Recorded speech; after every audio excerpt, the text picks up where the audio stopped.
The sky was burning. The clouds red with twisted fire. Lightning moving across them. And they descended upon everything. Like a furious battle between God and Satan, good and evil. Like a fire vortex.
Welcome back, everybody.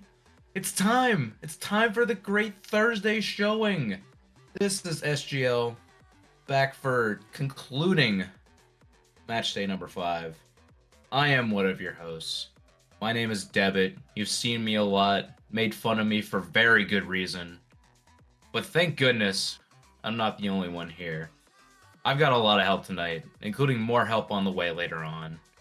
I am joined by Maz. Welcome yourself into the booth. Testing, testing, 1, 2, 3, Alpha Tango Omega. Can everyone hear me this time? Man, they even came over like almost like you're on a walkie-talkie right there. It was actually quite impressive. Well, yeah, I think I cupped my hands to make sure everything went into my microphone at that instance, but I'm glad that people can hear me. Hopefully, because no one's responding in chat yet. But with that said, I'm still just glad to be back into the booth, so I'm ready to go, and we have a lot to talk about, Debit, because we're going to be diving in to our very first match soon. But before we do that, how about we just quickly cover this quadruple header that we got going tonight? Yeah, I mean, you said we got a lot of games. I mean, just to even start it off, you see every game listed here. Just to start with that first match, it's LV versus Black and Gold Old Timers. This is the one you'll be seeing up here first. Arglass, welcome to the chat. How you doing? Good to see you here. This should be our first fun one of the evening. This one I'm really looking forward to. This LV side on the rise, showing that they deserve to be here. Black and Gold Old Timers, consistent as ever. Moving on to 10 p.m.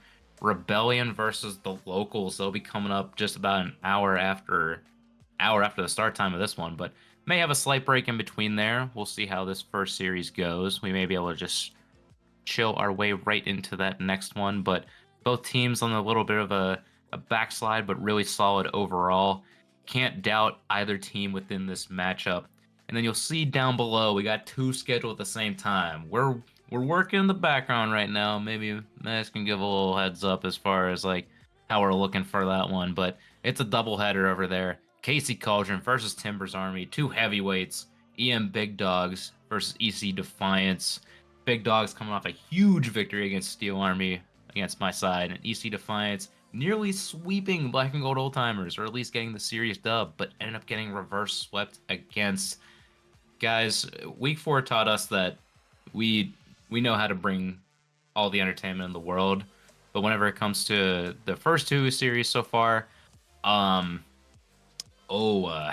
the entertainment was lost. So we need a little bit of a rebound here. What say you? Please bring back the back and forth action. Please bring back Champions Field, folks.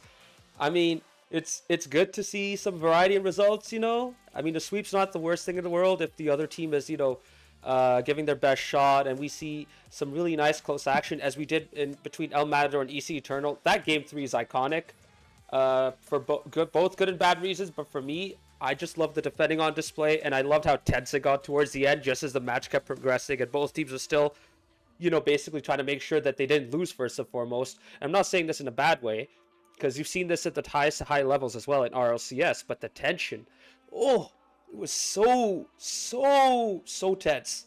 Like, I could feel the pressure, and I was just commentating and spectating, so I didn't really feel probably what these players were feeling at that moment. And with that said, I think Los Verdes might go through something similar against BNG Old Timers, especially since this BNG Old Timers is on a roll. Christian the Plumber's looking really good, and Saikugo's, clicking into form as well. And for Los Verdes, they really need their best players to step up. They need their top trio for sure. Anything less than that, in terms of their performances, and I fear for their ability to get a win. I feel like they might get one game, but overall, I don't think they'll get too much. Yeah, even just like breaking down, going into these two teams, maybe we could take a look at Los Verdes first, because if I'm looking at this right, they might actually have their strongest lineup coming through. We will see Devin Palace and Elite Stroker, I believe, on the way into this matchup. I don't know if we'll see Hophead or Trigger come out of this one, but even then, if you have Trigger around, throw him in. That's such a solid player overall. But for Los Verdes, you said it, they got to bring everything to this matchup. Absolutely, and if they are missing Trigger, then Stroker needs to step up and really have a big match right here, because Los Verdes will need it if they were to get at least 2 points out of this. If they could get 2 points out of this, I think that'll be a good match for them. Otherwise, I do see BNG Old Timers just not necessarily sweeping them, because I think Los Verdes have gotten way better, but I think they'll get the win for sure. Yeah, moving on to Black and Gold Old Timers, just to get a little preview for you. This is, the favorite team right now. I mean, I know power ranking showed it all, and we got a long way to go, but this team is just continued to pile on. I mean, plug in a third. You got Christian and Saikugo over here. Good heavens, 26 and 20 goals respectively. This is just an offensive duo that is capable of everything. And not even just that. Look at the defensive side. Christian the Plumber with 30 saves. What the heck? This guy does everything. Yeah, seriously. And you know what? I'm kind of surprised that he actually became this well-rounded a player, because having seen him in Season 6, I wasn't expecting him to be like that dominant a player.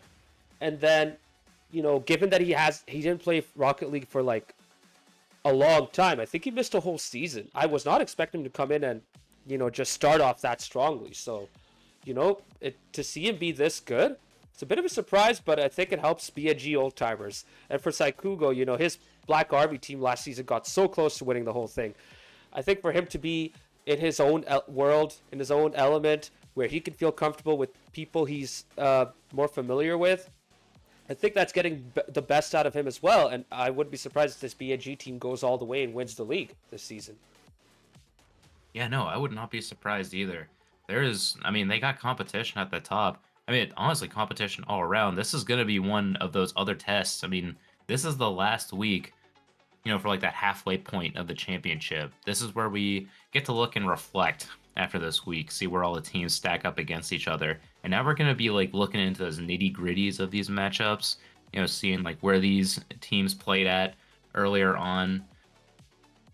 Because we've seen like most of these teams go up and down, these power rankings, these standings so far, but nothing's really been like super set so far. Like Steel Army have a win on BNG, but lost to EM Big Dogs. BNG just had that loss on Steel Army, but like now they just look dominant against everybody else. LV look like they can take anybody to Game 5 on a given day. Like I don't know. Like LV, just looking back, I feel like this could be that time to be like, all right, it doesn't matter. Playing against Black and Gold Old Timers, this is the squad. We've been developing this squad for a whole like 1 to 2 seasons at this point. This is our time to shine, and I think I'm actually a bit favored toward them right now, as much as it kind of like it works for me if that's the case. But yeah, you know what? I can see why you're a bit optimistic about Los Verdes, because they have been getting better and better. They're, getting more used to each other. My only concern is without Trigger, I don't think they have a solid foundation. And, with a team like BNG Old Timers that take that many shots, 10.6 per game is a lot, by the way. That's per game.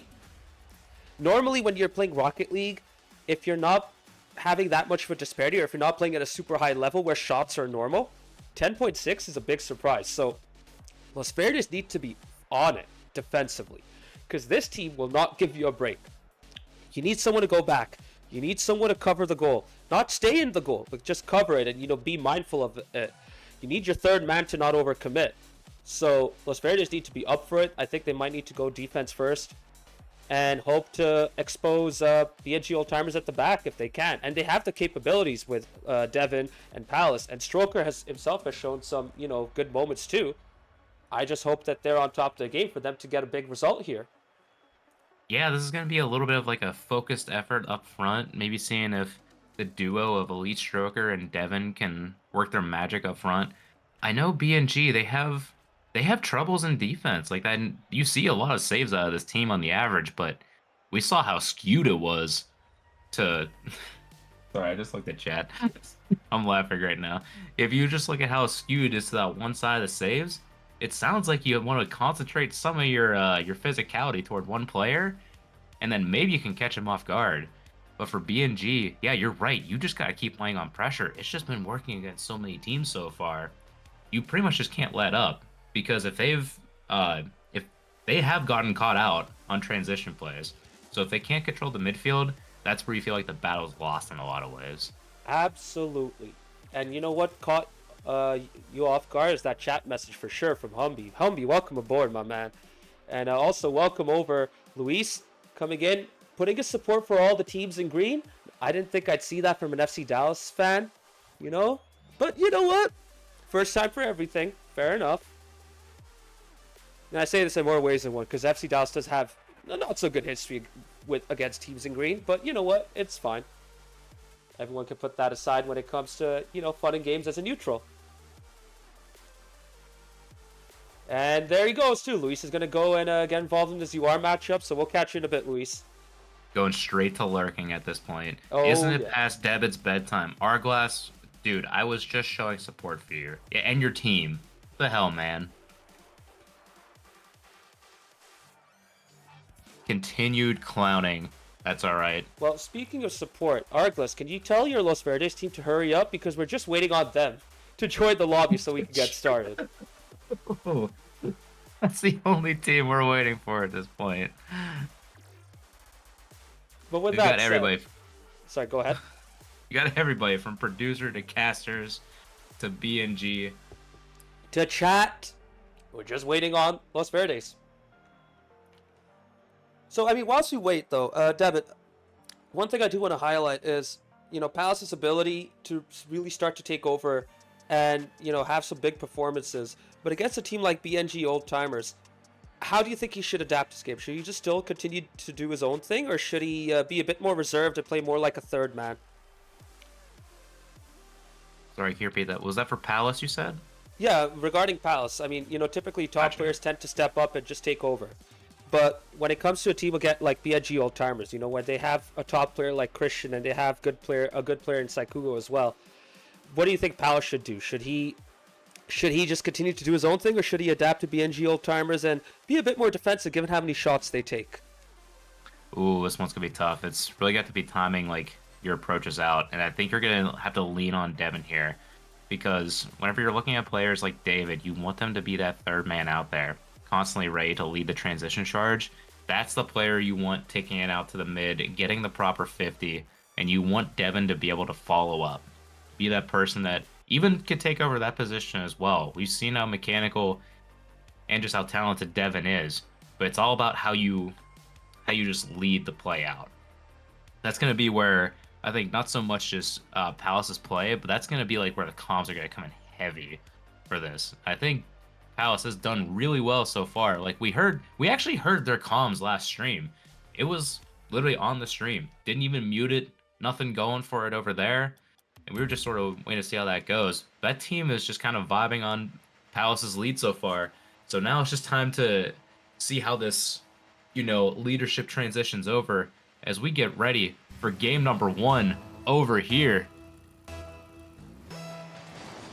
And here we go. Game 1 between Los Verdes and BNG Old Timers.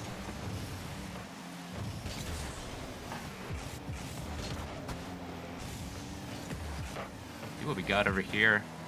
Christian the Plumber already having to do a little defense over here. On low boost, though. This could be an opportunity. Devin going for the backboard. Looks like it can be cleared out. It's not well. That's a rebound. Palace gets the first here for Los Verdes. And that is the start that Los Verdes needed right over here. Great pass out to Palace. Great start for Los Verdes. BNG Old Timers looking surprisingly slow, but that's how you should play against them. You catch them off guard. 1-0 to Los Verdes. Yeah, the game plan is working so far. You gotta stay on your toes, especially if you're black and gold old timers over here. It's these chances like this that do really well. The demo at the back, Christian the Plumber And starts Christian the tirade. responds in kind. Christian the Plumber doing it on his own. Just nice double tap, placed it perfectly into the far bottom corner. Equalizer in an instant, 1-1. Apologies for the scoreboard being broken, chat. We're going to fix that in a bit, but this is the start that both teams kind of wanted. All even, all square. We'll see if, a team can take the initiative now. Yeah, I always like to say like the first game is like that feel out stage of a game, seeing what you can do. But all right, I'm just like, yeah, it's just time to go. 2 goals immediately. Maybe another. Saikugo not able to land that one. but both teams look like they're just ready to take control from the get-go. As Palace is leading a charge out, leaving a boost for Devin. Has a lot to work with. Maybe can get past my Saikugo. goodness. Stroker passes it down. Oh, nobody there for Los Verdes. Brilliant chance. Rebound. Oh, saved off the line. And it's Plummer who does it. Christian the Plummer stepping up defensively, going into the counter with all that boost, getting the 50 off of the crossbar. Squid following up off of the crossbar again. And now Devin kicks trying to counter. Does he get the reset? I don't think he does. Palace is all the way back with little to no boost. He needs to make a big save, and that he does. Oh, that is so crucial, too. That's a deadly two-man attack over there. And honestly, both these teams are showing the mechanics early on, looking to get the team play going. Saikugo, what a pass from Christian the Plumber, 2-1. I don't think they were ready for that second touch. Christian the Plumber getting that off of the flip. Devin bumping Stroker out of the way. Oh no, you hate to see that if you are one of the Los Verdes boys. Oh, that is so painful. Black and gold Man. old-timers getting back into this. Nearly an opportunity. That's a good midfield cut there by Devin. Squizzball doesn't get the best touch, but still out of the way. Palace can get a touch. He doesn't have any boost. Maybe something can get done. Christian the Plumber's the one back, and that's exactly the person you want back if you are black and gold old-timers. Elite Stroker has not had a boost in a bit, so we're going to have to rely on some other teammates' help. This is the transition play that LV has been doing really well so far. Now it just needs to result in some goals, but black and gold old-timers defense holding steady. So far, so good for black and gold old-timers, and one thing that has played in their favor, besides the great attacking, has been mostly Palace being low on boost, and now it's his teammates who are low on boost as well, and that allows BIG old-timers to sustain the pressure. Shot off target from the Plumber. Squizzball. Nice 50 right here. Can he follow up? He cannot. And Devin, if Los Verdes needs to get back into this, they need to start managing the boost better, start getting those pads. Yeah, for real, dude. I've watched at least 2 to 3 rotations from black and gold old-timers, specifically from Swizzball and Christian the Plumber. They are attacking their corner boost so much right now. Devin, Elite Stroker, they need to start taking some different paths right now. I know David has been able to land a couple big pads and secure a little bit of small pads, but these players need boost bad if they're going to get these offensive chances, or else they're just going to be starved out of this game. An Elite Stroker in no man's land right now. Devin needs to help. He does. Palace coming in. Huge save. And now Stroker needs to keep his composure to get this ball out of the goal mouth. And that he does, but not for too long. Palace is there to keep up the pressure. Trying to go for a dribble. Just not getting a good touch though. Squizzball. Just Saikugo. Saikugo. Can he get something off the backboard? He overshoots the ball. And Palace brings it out.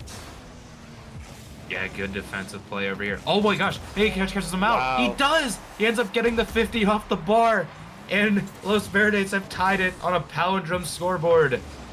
I don't know about that bounce. That bounce caught Christian the Plumber off guard for sure. Don't know how, bad that looked on his end. It kind of looked bad on my end. Christian the Plumber is claiming responsibility.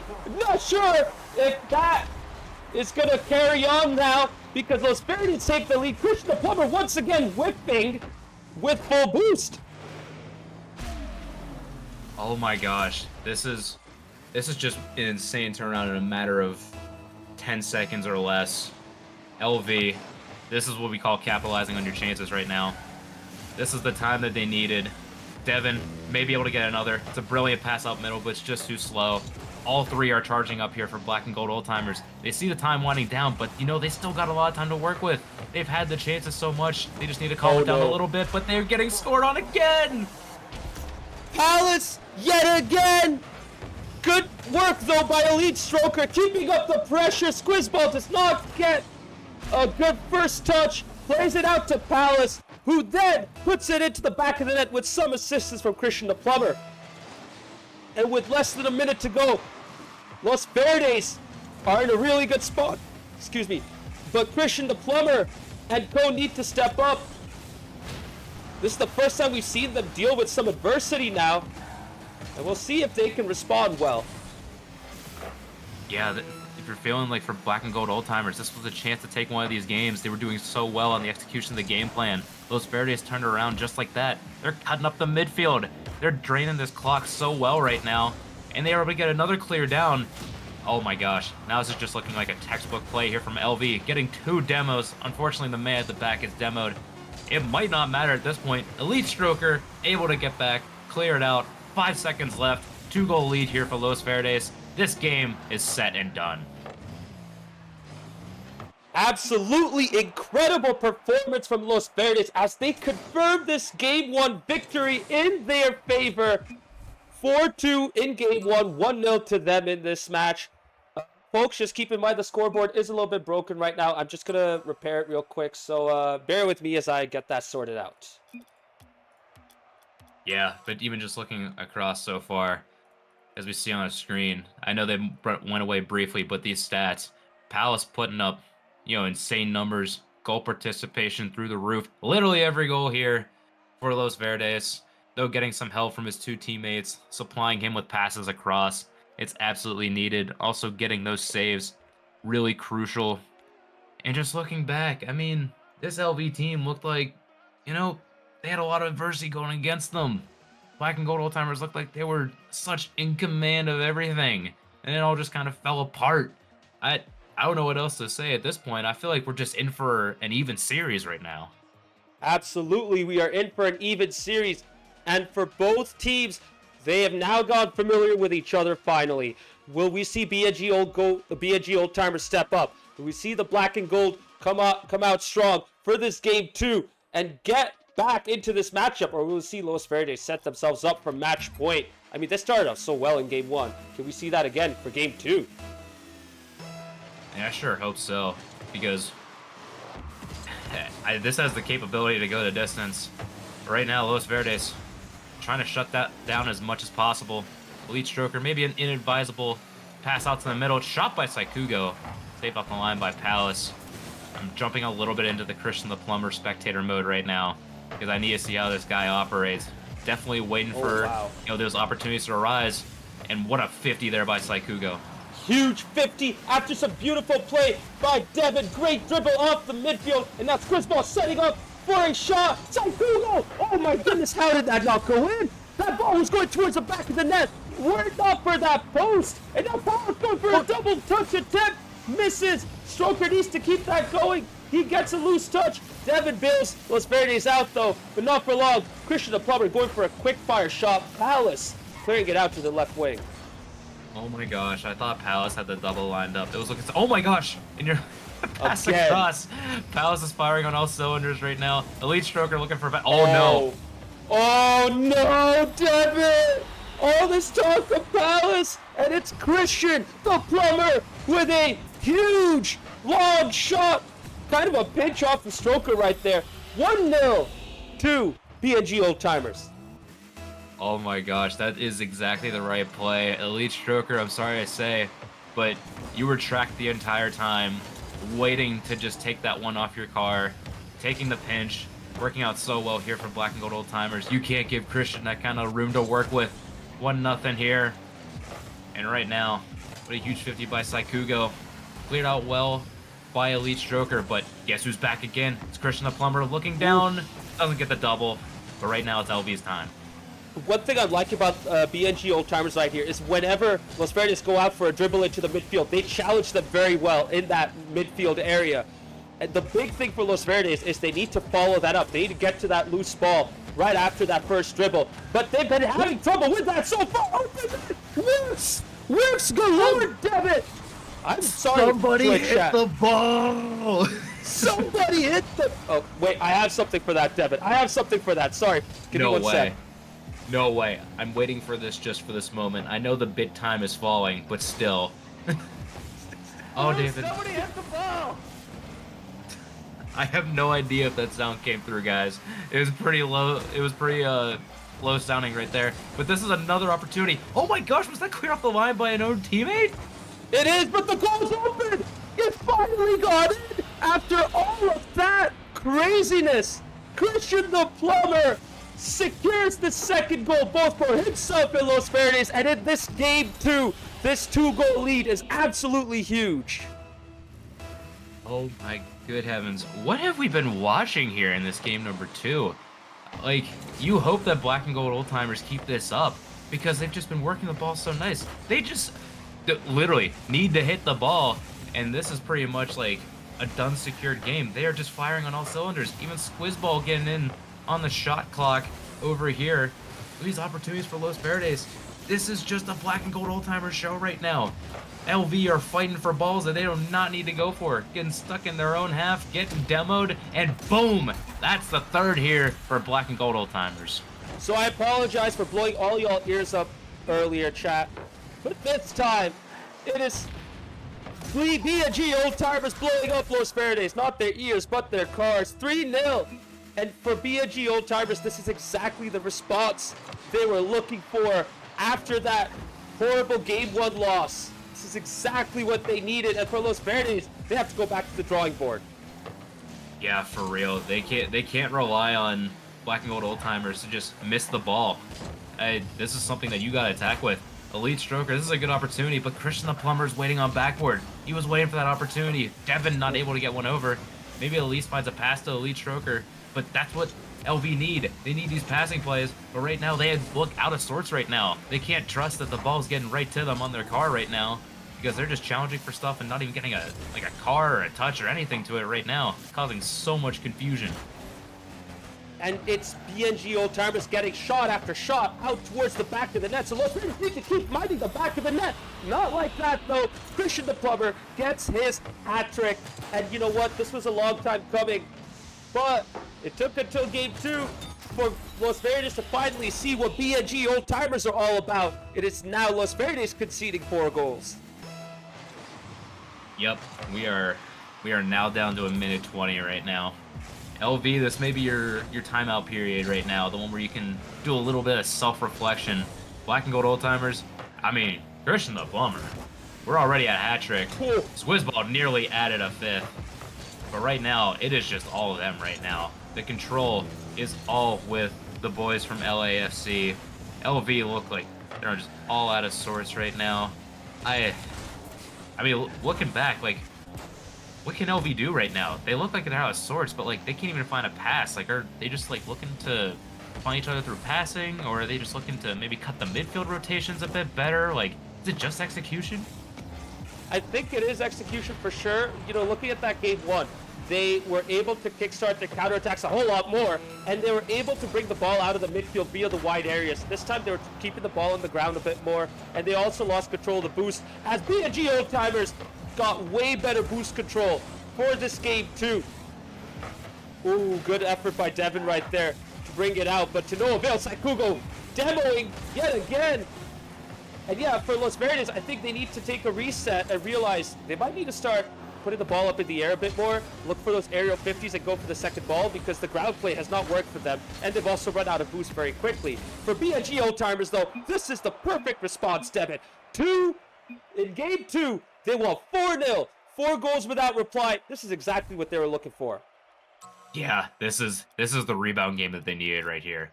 Throwing on 14 shots here in game number 2, only holding LV to 3. Good heavens, what an onslaught. This was the thing that we were expecting from Black and Gold Old Timers, that they were going to win. The pressure just never relented. The boost steals, on it. The bumps, I mean, you see it up over there. There's already 4 demos, but you can't count how many times they got bumped around the entire time. It was just pace of play. It was all them. It was absolutely. all them. Absolutely. And one thing that helped B&G Old Timers was they kept shooting the ball towards the other side. So Los Verdes had to keep in mind that they need to protect their goal. And I think that kind of set them back because that's when B&G Old Timers started to get a lot of that boost. So 5 saves from Palace. Well done to him on that. But unfortunately for him, that meant his whole team got pinned back. And as you can see from the scoreboard, you're seeing like similar patterns emerge where you have a clear number 1 top player and a good second player to help support the team and a good third player just to be there to be disruptive and to be a menace, basically. But the difference has been B&G Old Timers take their shots and make them count. Yeah, gotta agree over there. It feels like things were kind of back and forth all dead set even until just one errant pass out middle from Stroker just was caught by Christian the Plumber. And now we're into a game number 3, deadlocked at 1-1, waiting to see which team will end up going toward match point. We get 50 early on, keeping it in the middle. Christian the Plumber may be able to get a touch from Squizzball. Nothing there. It's like Kugo off the backboard as well. LV are jumping a lot right now for a Black and Gold Old Timers team that aren't really, forcing their way upfield. So, bit odd to see, but it works out in their favor. Christian the Plumber, 1-0. And so far, Devin, it's been a matchup where the first team to score a goal in a game gets to win that game. And I think that is basically setting the tone for game 3 once again. Ball loose in the midfield, little bit rough for Los Verdes, and BNG Old Timers are there to punish with a quick shot. Christian the Plumber, yet again, the center of it all. Yeah, that's going to be the catalyst for this team. We keep talking about likely MVP for the championship here in season number 9. They're going to have to, look for his leadership, his guidance continually. And it might just work out again. Christian the Plumber on an open net on a challenge. Assist from Saikugo, and it's 2-0. And Christian the Plumber, yet again, going for that quick fire long shot. Where is the third man for Los Verdes? Remember what we said in the preview? If you're going to challenge up as the third man, you got to get the ball. And Los Verdes got punished for it, simply put. But what is in their favor right now, Devin, is they still have a lot of time to come back. They just need to regain. And with that, that's exactly what they needed. A good quick fire shot. We'll see if they can keep that going. Yeah, they got to keep it going, but this defensive posture here from Stroker is not one that you want to be in. This is tragic to watch. We've all been there before. Want to take it up the wall, no dice, all of a sudden it's in front of your net, and your goalie's looking at you going like, what the heck? And that was a powerful 69 miles per hour shot from Saikugo, courtesy of Alan's Bangerzoli.com radar gun. We love you. We miss you, Alan. Hopefully you can come back into the commentary booth for SGL. But yeah, that's what I was talking about with BNG Old Timers. They will not give you an inch if you start to take your time. So you need to be ready for that second ball. Los Verdes clearly were not ready right there. And honestly, 3 goals down already. I mean, this is looking really bad for them. They need that 1 goal to get their confidence back. How they'll get it, I can't say for sure because, Rocket League's dynamic. It depends on how both sets of players feel. So it's up to Los Verdes to figure it out right here. Yeah, and I'm even just looking back. Like, I'm trying to look at, one thing that you don't exactly see on, the stat sheet, but we're looking at, quality of touch. That's one from Devin that you need. One that you take 2 players out. What an excellent play! Trying to bump out Christian the Plumber, it works out. LV get on the board. What a critical goal. And that's exactly what they needed right there. Look at Elite Stroker recognizing that he was the furthest man up front. He can go for the bump. Devin going for that quick fire shot. That is great communication, by the way, by Los Verdes. That's how you do comms, people. You may be thinking, how do we say that without hearing them? Wait. Hold the phone, Devin, back into it. This is just like last week when EMB Big Dogs are coming back against Steel Harvey. It's now Los Verdes' turn to inspire a quick comeback. Man, dude, you said it. That was legit flashbacks. You feel like you're in control, then all of a sudden, bang, bang. These goals are like, what the heck? Why is it a 1-goal game now? There's still 3 minutes left. LV have turned up the heat right now. They need to get these quality of touches working. That's excellent from Devin right there. Taking the 50, get another player out. Elite Stroker, perfect. There's 2 up for Los Verdes. Who's gonna hit this ball? It's Pals. This ball is stuck. It's tied. Oh, I feel that for Squizzball. He got stuck in the corner of the goal, and Palace takes advantage with a power shot down to the middle. 3-all. We're only 2 minutes into this. Oh man, get ready, folks, for an insane game 3. I was so ready to talk about how Black and Gold Old Timers feel like they're just on cloud 9. Nothing can stop them right now. But now, it legit the turn of the tides. This is anybody's right now. That's an excellent bump here from Saikugo. Is there another? No. Palace doesn't get bumped either. These rotations from Black and Gold have been devastating here. And oh my gosh, what a clear off the line. Maybe another. Over Elite Stroker, maybe. No, it's saved off the crossbar. big save by Stroker, who has turned up for this game 3 with a huge performance. And now Stroker tries to kickstart a counterattack. Those were a couple of big saves by Los Verdes, and now they need to make another quick save. Palace this time, ready for it. Much better from Los Verdes in dealing with these quick fire shots. Now it's Black and Gold Old Timers' turn to change their game plan, to adapt and adjust to the situation, because Los Verdes are starting to get on top. Yeah, they're really looking at these situations over here. They're getting the 50s out in the mid, and more importantly, their teammates are ready to respond. Legit, that's perfect. There's somebody right there. Palace is waiting. Saikugo's the last one back. If it's Christian the Plumber, maybe you get a passing play going. But if you beat one, all of a sudden, you're put in a good position. But Saikugo, that's open. It's in the bottom corner. It's 4-3. And that, Debit, is why you never count out BNG Old Timers. They can go from back to front just like that. Christian the Plumber getting involved in another goal yet again. And this time Saikugo gets his finish. 4-3 to BNG Old Timers. But folks, 94 seconds is a lot in Rocket League. Oh, yeah. A lot of time, and that's a perfect kickoff over here. Palace looking for the shot. Doesn't quite get it. Saikugo able to clear that one off the line. Bumping Stroker out of the way. Forcing Squizzball to make a touchdown. You have all the pressure right now. You just need some good touches. Palace, what do you got? You're on low boost. Maybe you can get a flip across. It doesn't look great, but you can cause a lot of trouble over here. Somebody's got to take that ball over here, but no teammate is ready here for Palace. Devin ends up going back. Probably a smart decision over here. Squizzball going off the ceiling for that one. Oh my gosh, we are just going all back and forth right now. Nobody has the ball in their hands. Yeah, this is insane right now. It could go either which way. Honestly, this is when Rocket League is at its most unpredictable. Pass over to Stroker, who probably was not ready for that. Didn't have the best angle for a clear shot. And now Christian the Plumber going the other way. Devin, off the backboard. Shot on net. Christian the Plumber, 5-3. Oh, if you're Los Verdes, that's a heartbreaker. Devin trying so hard to clear us off the line, but Christian the Plumber just waits him out. Elite Stroker not there. Devin ends up going too hard across the net. Oh, it slots right between them. Good heavens. This is a game 3 that Black and Gold Old Timers needed after the catastrophe that was the second 2 minutes. Oh, and Saikugo gets back into the action. 2 hat-tricks. One for BNG. I'm sorry, what am I saying? One for Christian the Plumber, one for Saikugo. Both players have stepped up big time, and they have been the difference for BNG Old Timers. The difference that you need these players right here. Squizzball may not show it on the leaderboard. Oh my gosh, it's happening again. This game is just absolutely out of hand. This was Los Verdes' chance to make the best comeback, but then this happens, and by this I mean Christian the Plumber. I mean, chat's going wild for him.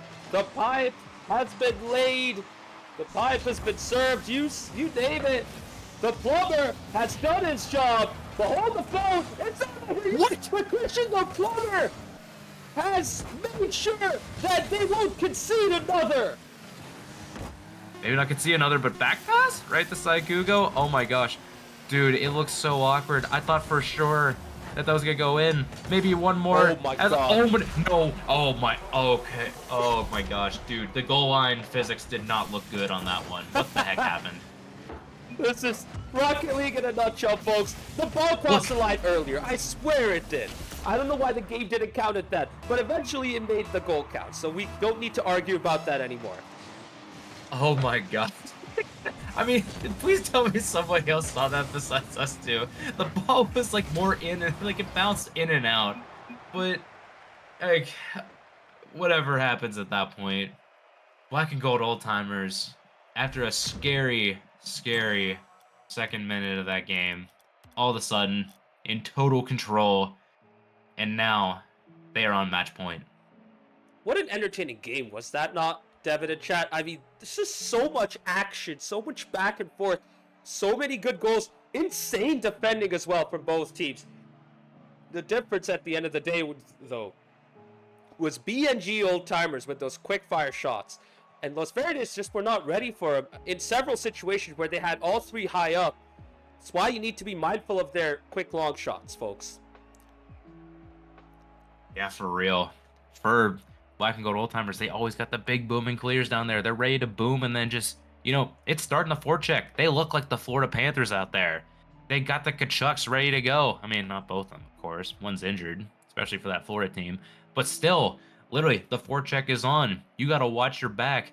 Devin and Stroker, they kind of look like they're like waiting for somebody to come charging up into their half over there. They got to find boost or do something to get themselves back into position to be able to take this ball away from Black and Gold Old Timers, because right now we're just recovering on whatever touch that Los Verdes gives right back to them, trying to get out to the midfield.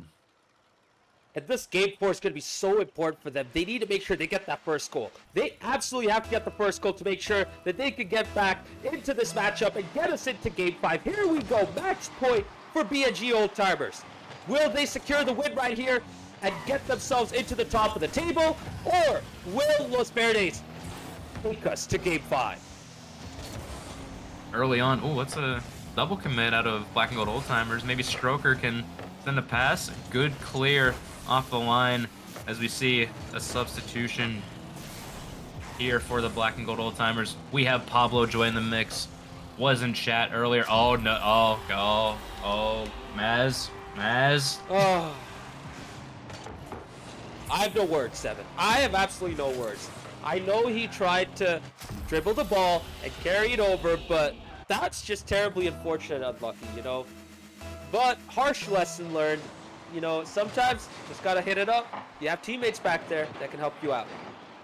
Yeah, that's just such a tough one. Double commit from Los Verdes works out. Maybe Stroker can get a touch to it. Oh no, never mind. It's Christian the Plumber. Touch out here by Devin. I just want to interject real quick. Sorry. That was a good fake attempt by Stroker, but Plumber saw that coming, and Plumber once again saw that coming. Big save from Palace. Absolutely. Good save off the line as well. Palace, good double jump over here. These are the kind of touches I've been waiting to see out of Los Verdes. They need to, control that pace of play. Now they're going for the bumps. But now somebody needs to rotate out because we got 2 players in Black and Gold Old Timers ready to touch that ball. It's like Hugo doesn't have it easily. Pablo has to make a panic clear. Not too Devin bad. just throws it right back to him. Sorry, go ahead. Devin just threw it. I'm just saying Devin threw it right back to him. Yeah, and right now it's not sustained.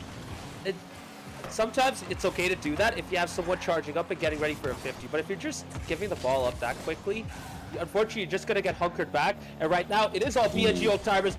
Christian the Plumber going for it yet again. Pablo playing the part of making sure he assists his teammate in getting that second goal. Once again, the team that gets the first goal gets themselves into a good position. And it's now 2-0 to BNG Old Timers in this game 4.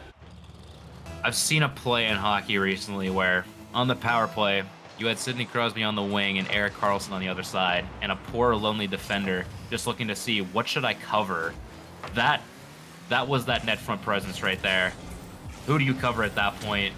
That's just a losing situation. Los Verdes, they need to find something to get the game going right now. Yeah, something, a little bit of life.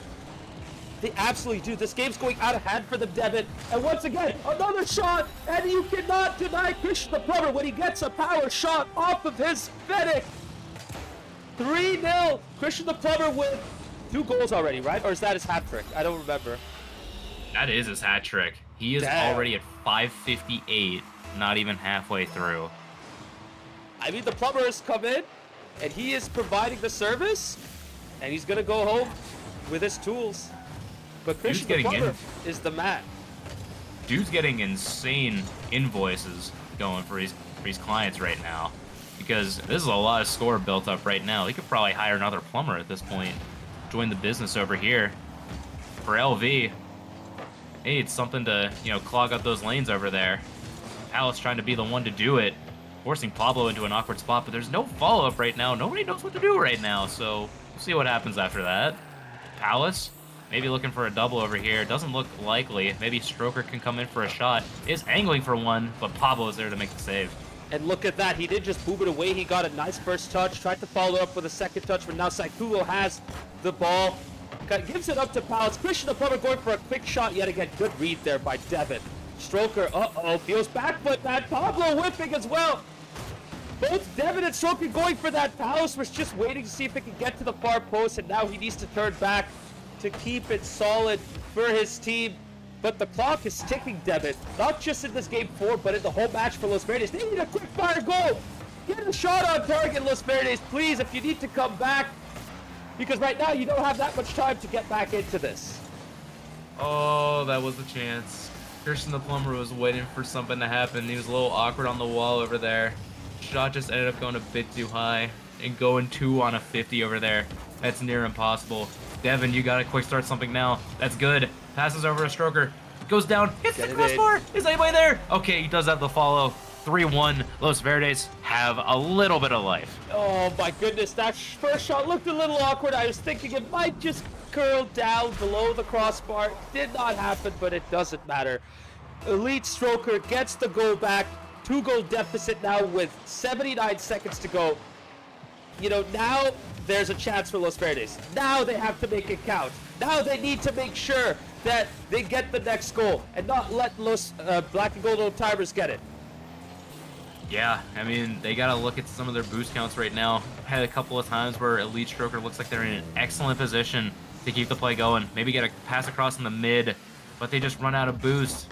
It throws off Black and Gold Old Timers just a slight bit, but not whenever it comes to Christian the Plumber. Always ready on the backboard, able to deliver out, getting another 50. It's awkward, but it's not going to be that dangerous for Black and Gold Old Timers. They can clear it out, but that's an Arab pass. Stroker, top corner, 3-2. And it's that little bit of luck, Devin, that Los Verdes badly needed. A big mistake from Christian the Plumber, taking the ball away from the control of his teammates. And unfortunately for BNG Old Timers, it is Elite Stroker getting the second, both for himself and his team. And Los Verdes have a chance to get back into this match. They just need to get this equalizer. And for BNG Old Timers, they need to hold on tight. 30 seconds left to go. Will this be opportunity? Oh no, he's chased down. What a demo by Saikugo. Christian the Plumber doesn't get it though. Nobody's ready from LV. All of a sudden they're able to get the ball back. They end up throwing it down. Devin doesn't have a good touch. David needs to go. He ends up getting 1 touch, but everybody's out of boost here for Los Verdes. Somebody needs to go. They need to get a 50. Something. Stroker, help out. Palace, maybe one last chance. Stroker throws it to the side wall. Christian the Plumber doesn't get the touch. Los Verdes have been stopped. Oh, poor Los Verdes. They had a chance as well, but at the very end, they ran out of boost. And you know what, Devin? We've been bringing this up all the time, too. It's all about that boost management. It's all about that boost control. And at the last moment, they lost it. Unfortunate for them. And because of that, BNG Old Timers keep their wins going. And you know what's crazy? I think after they lost to you guys, when was it? In week 1? They've just been winning nonstop, haven't they? Yeah, it was legit just a week 1 little lapse in play to Steel Army. But other than that, really solid overall. You gotta see how the inverse matchup goes whenever it comes to next time. But yeah, that's gonna be the deciding factor because this Black and Gold Old Timers team can face anybody here in the championship. Big time, Devin. And you know what? You could speak on Steel Army's behalf, but how concerned are you about this BNG Old Timers team? I'm concerned because they just beat us. So basically, hey, what's up? This is LV. Don't mind that, chat. Don't worry about that. Unsanctioned. Unsanctioned. Anyways, if we were to do interviews, he'd probably be the guy coming in a bit. But for now, we need to sort this out real quick. So I'm going to step back behind the scenes, sort things out. Devin, how about you tell us about BNG Old Timers and, you know, how serious they're looking now that they're getting into the groove? I mean, for Black and Gold Old Timers, yeah, I mean, we alluded it to before. This team is pretty much that real deal. This is one team that you sort of look at and go like, yeah, this is the dominant team. I think teams have tried to look at Christian the Plumber, take him out, maybe get something out of this, and it probably worked out before. But whenever, you know, you got these opportunities, Black and Gold Old Timers, they still just make the most of them. Doesn't matter. Doesn't matter what you do against this team. They get it done. it's a small lapse.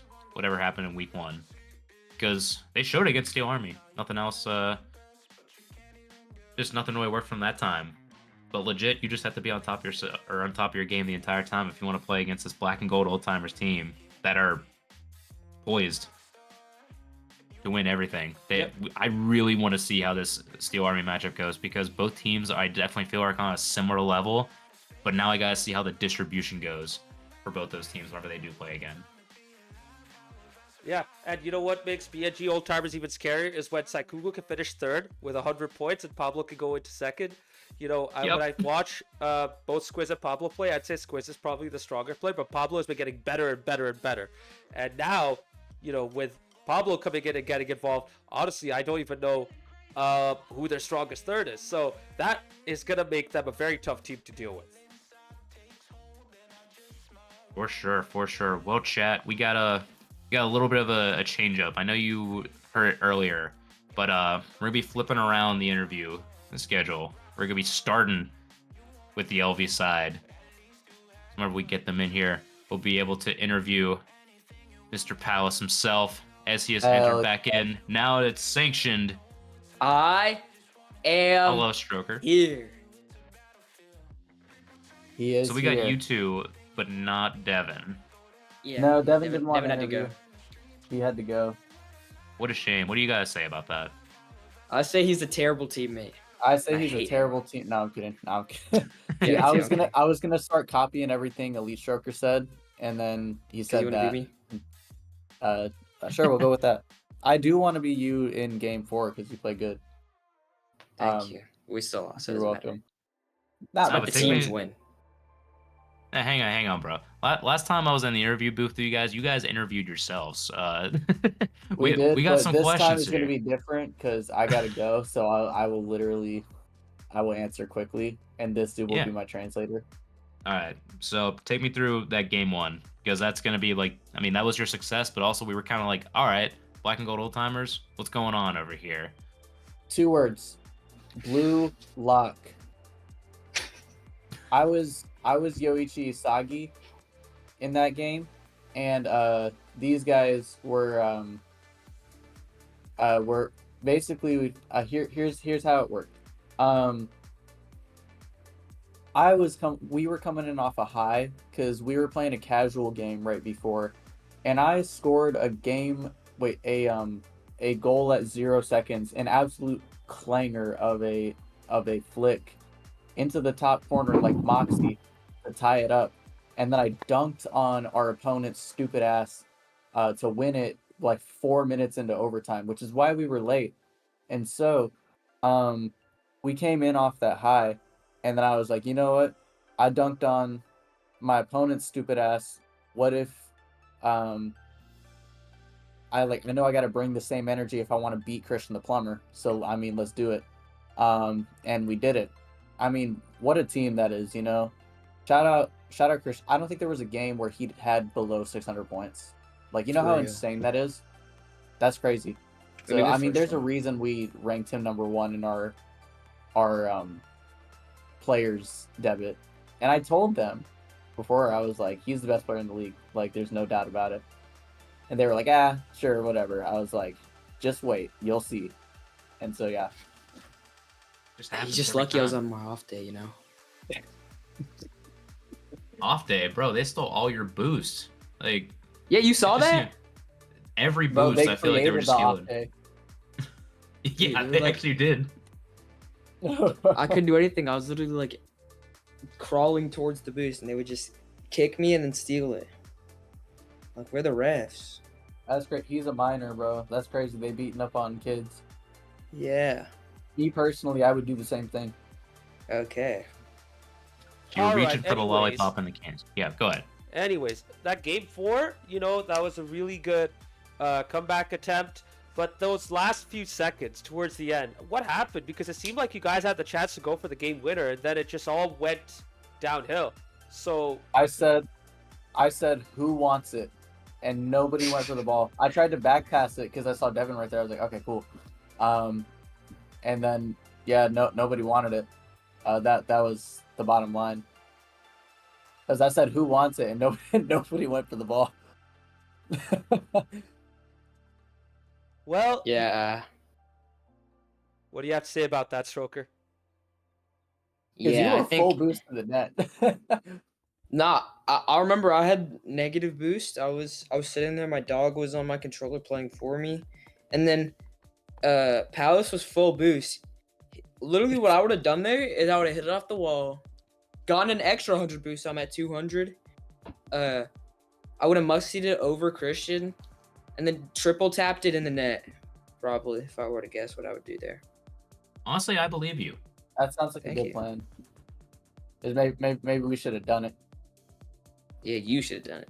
Now you, bro, I was 0 boost in front Yeah, of the bro, wall. same. All right, so I guess Nah, you guys have a lesson learned from that then with the zero boost dilemma right there for future matches. And on that note, I'll give you guys one more question before we go down to give you guys the floor. Okay. That game 3 was entertaining for us, but how are you guys feeling giving up goals and scoring them at the same time? So I forgot what game 3 was. we went down 3-0, then tied it up 3-3 within the span of like 30 Oh, yeah. seconds, and then we conceded 4. That was. Oh yeah. I'll be honest. At 3-3, I really thought we were gonna win. I really did. Too. And then Christian the plumber, I think, remembered who he was, and just did that shit for real. You know, he had that shit on. By the way, I would like to shout out Saikugo, because I think really the key to game 1 was us being really physical, like especially Devin. I told him, I was like, that was the perfect mix of like physical while like not compromising, going for like, because y'all know me, when I get physical I just forget everything else, like intentionally. Like I just demo people just to demo people. Devin was demoing with a purpose, and James was bumping with a purpose. Sorry, Stroker was bumping with a purpose. So I might have just doxed you, my fault. No, you Um, can say my first name. I don't care. I'm out here doxing minors, but jokes What? aside, Less. that's crazy. But, Anyways, the floor is yeah. yours, Los Verdes. Go ahead, say what you want to say. all right, James, you got this. Uh. Oh, now think- you go I think- quiet. I think Palace had a really good game in the first game. I forgot how he did in the second and third, and I forgot how he did in the fourth also. And I think Christian is a Smurf, and he doesn't deserve to be playing Rocket League because he's too It's good. like you are in Luis. And Saikugo is everyone on their team is great. They're great. It was a good game. It was really fun. And yeah, that's it. That was a very fun game. Shout out to Black. I almost said Black Army, Black and Gold. Shout out to Devin as well. You know, even though he's not here in the interview, but yeah, every single one on that team, from Squiz to Saikugo to Pablo to last but not least, Christian the plumber. Can you please carry me to GC with you? I play C3, so yeah, please carry me. I'm begging you, like a fireman, bro. Please, I need it, bro. All right, well, I Yeah. guess if Christian is listening to this interview, I hope he was it Christian or who are you asking about, Palace? Christian the plumber. Well, if the plumber is listening, I hope he could take you up on your service and provide you the plumbing service that you need for sure. Anyways, Wait, is he an actual plumber? I mean, it's like Devitt said last week. Like, I knew this was a league full of plumbers. I didn't realize those were the plumbers. Yeah, exactly. Exactly. All right, I gotta go call my parents. So thank y'all so much Yeah. for having us Yeah, on. thank you. Of course, of course. Thank you guys. See you next time. I will Yeah, hijack yeah. the booth at some point this season, but not tonight. So you Please, got no. lucky. Please, no. Y'all have a good one. hey, take care, Bye-bye. guys. Well, besides that hijack, Devin, I think they're in good spirits for sure. I thought they were going to be a bit more toxic about this. I mean, you potentially think so, but especially when it was just those two there, because Devin's usually like the fortifying, calm presence. It almost feels like. But maybe that's just relative to those two. So, but yeah, seems like the vibes are still high, which is a really great thing to see. I feel like they're comfortable with how they play in the end. It's just sometimes you just get beat. Well, there you go. So, from 2 people to interview, Deborah, we're now going to go to 1 person because coming in is the winning teams. Los Black and Gold Old-Timers, Oh. sorry. Pablo! Uh-oh. Pablo, how you doing? How's it going? What's up? I'm feeling Oh, good. chilling, bro. Good to see you, bro. I mean, congrats on the dub. I mean, walk me through that series. I mean, because that game 1, we felt like it was all you, and then kind of crashed, and then it was just like back and forth the entire time. So like, got us through the feelings. Yeah, I mean, like the commentator said it. Like, I mean, the other team said it too. They were being physical, and Saikugo was just like, "All right, you want to play that game? We can play that game too." And he did what he does. He does like all the dirty work on our team. It seems like all those goals were like Christian's getting like free nets is because Saikugo's there to bump somebody or demo somebody. So he just matched their game and outdid it at that. And that really is the vibe. Like, I mean, Saikugo, like, I feel like there's a lot of comparability, at least, like, to looking at, like, Steel Army, because, like, there's some players on the other side of that field that tend to do the same things as, like, Saikugo over there. That's, like, the vibe that, like, you need for a team like that.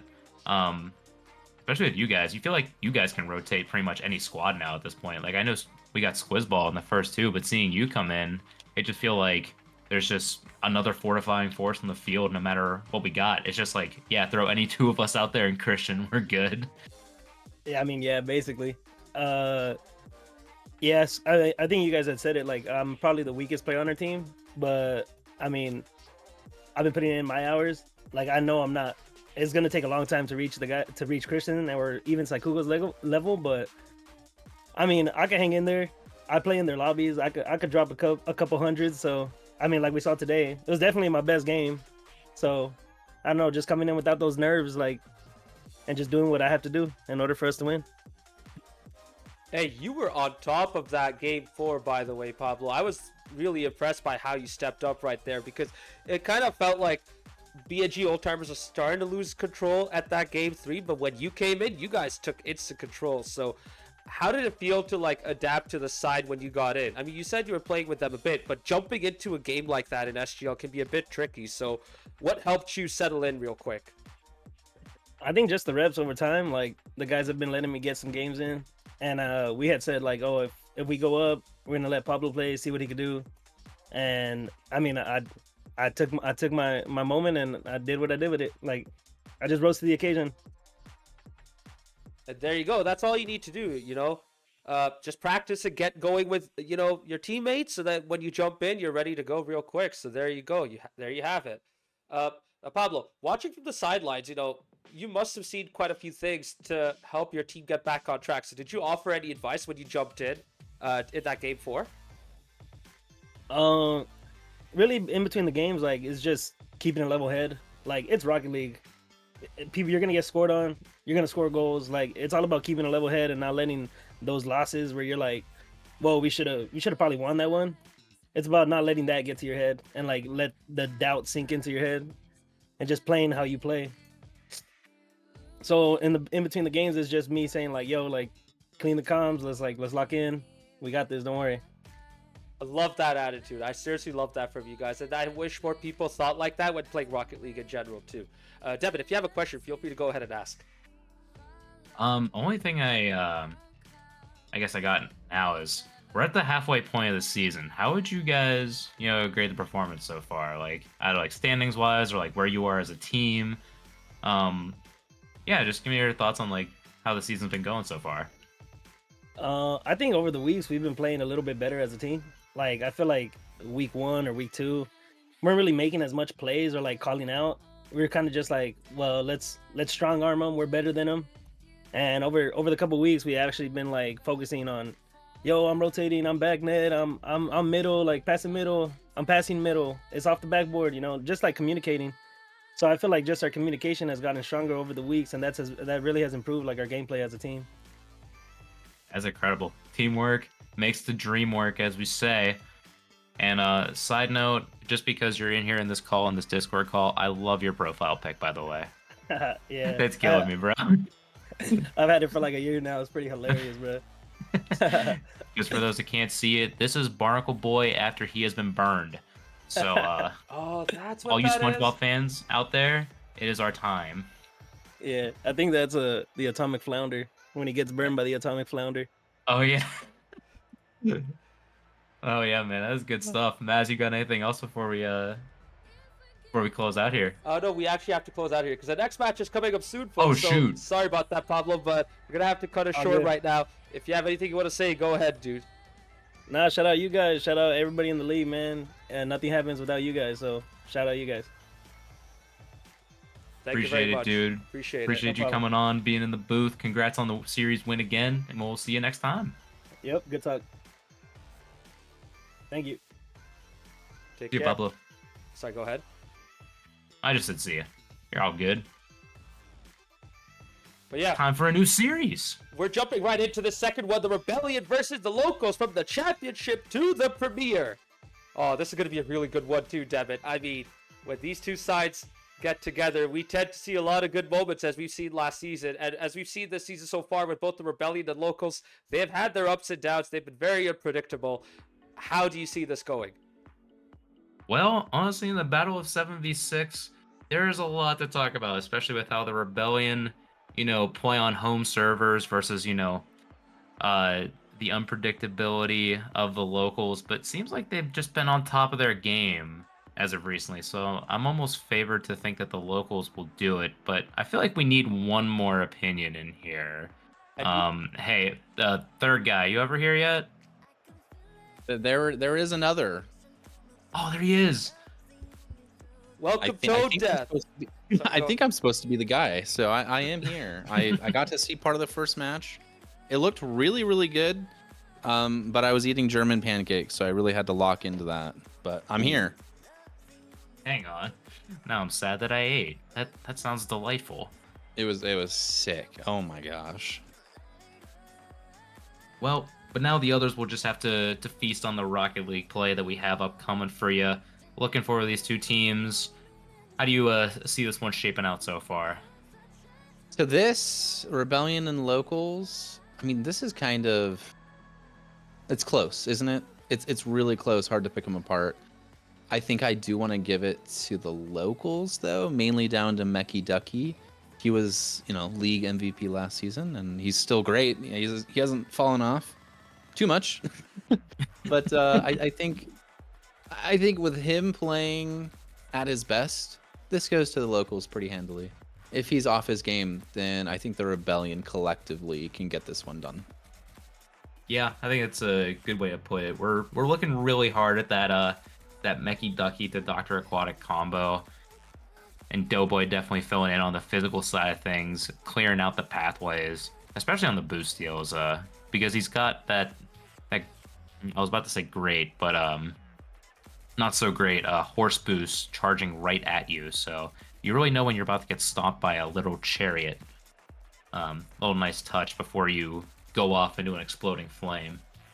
But yeah, for this Rebellion side, that's literally like a team effort over here. I know we're probably end up seeing Pipe Shot Gogan come back into the mix for this Rebellion side instead of Triple C, but we do have the dynamic duo of Polar and Shorts coming back in for this game number 1 as we get set over here.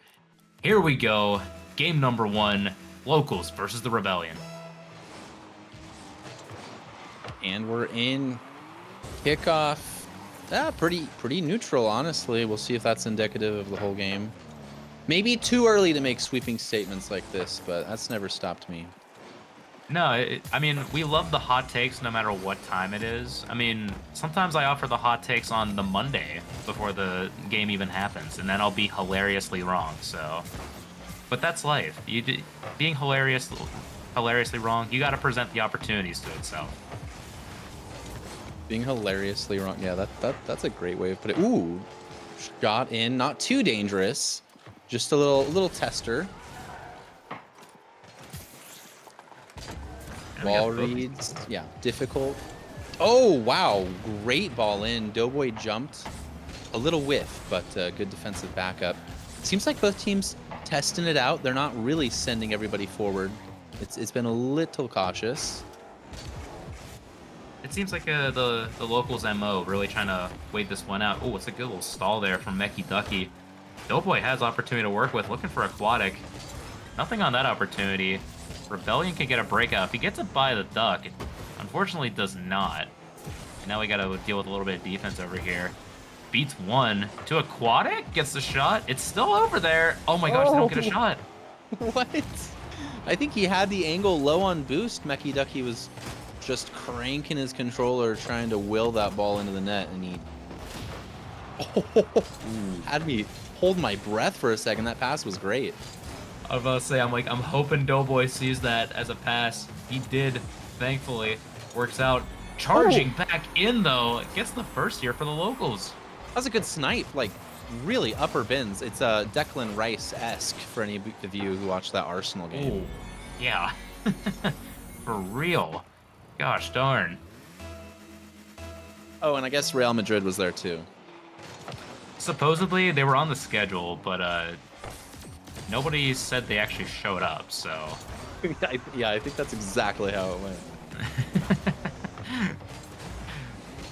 But yeah, locals here, 1-0.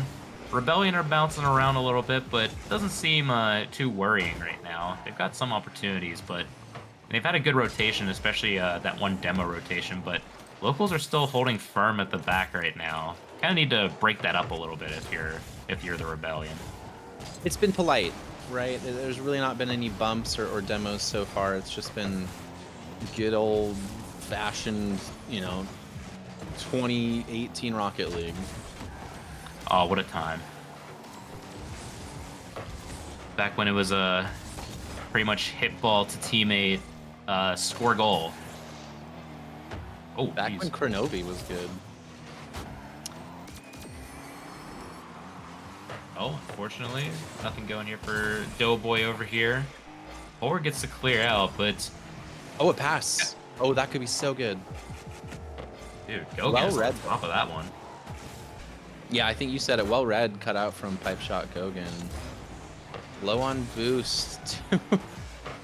Oh man, it's low. Yes, pass in. Dr. Aquatic's gonna make it too. It's kind of nervy defending. Who's gonna get it?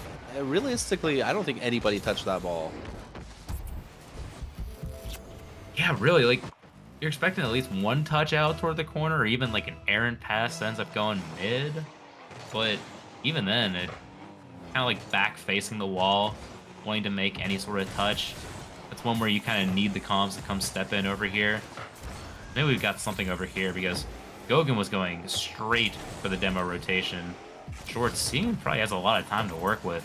Maybe he can get an opportunity here to pull her, but it's well kept out. It almost seems like the locals are prepping their defense around the polar shot.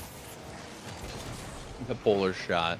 I was just taking a sneak at the scoreboard, and nobody really stands out either side. Oh my gosh! Oh, Polar, right. you called it, the polar shot.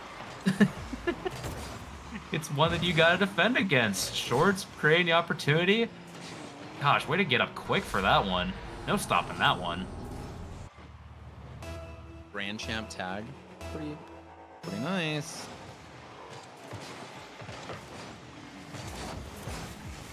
I was trying to say I'm not seeing anybody on the score sheet. Ball in, it's too high. Nobody's really standing out positively or negatively. How does that not go in? I'm just... Wow. It was right there to be smacked in. Good defending, I guess. Yeah, it seems like Polar was just about not ready to end up taking that one. Once the assist instead, oh, what a great save on the line by Meki Ducky over there. Gogan misses. Another excellent opportunity here for the Rebellion. They're settling in nicely now. I like that recycling the play from Polar, kicking it over to a teammate. Keeping the play very much alive, very dangerous. Yeah, we're gonna need these sustained attacks if you want to like drive down the boost, especially with Meki Duck. You're gonna want him to be on low, especially if you're gonna want to, take this ball out. It's a good little cut there from Aquatic. Ends up getting another one. Can Doughboy finish this one? He does. There was an open net. I don't think Dr. Aquatic realized how much time and the opportunity that was there. But luckily, his shot maybe cross fell right to Doughboy. Thinking like, I'm just gonna go quick. We'll see how this one goes. It's looking like it's locked up, right? 10 seconds left, 2 goals. Not that it's impossible, but it's been really good defending, so it doesn't look likely. Yeah, this was a defensive showing here from the locals. They managed to keep calm whenever the moment mattered the most. And for this Rebellion side, it's almost like you got into it a little bit too late. I mean, we kind of called it a little bit. If Mecky Ducky's playing well, the locals are the likely victors. And yeah, game 1, man of the match, 2 assists. That's Mecky Ducky. That's not even him playing great. That's just him playing, man, pretty good. Yeah, that's actually a good point out of this one. Didn't end up getting on the scoreboard at all. Not I mean, he had a couple solo plays going for him. Nearly had a flip reset on one, but ended up being a stall. Didn't work out in the end, but still, whenever you're just a catalyst like the Duck himself, he just made himself kind of like that stalwart, consistent, solid player that you just need to have on the field. And kind of just let Dr. Aquatic and even Doughboy get to work on this. Even Doughboy, who of course made the graphics, so no disrespect. No, absolutely not. He gets my praise forever, and I actually don't even know if he's still streaming right now, but he has been streaming for charity as of recent, so No way. if you are able to donate to St. Jude's at all, he has been doing a lot of streams as of recent, so go check him out.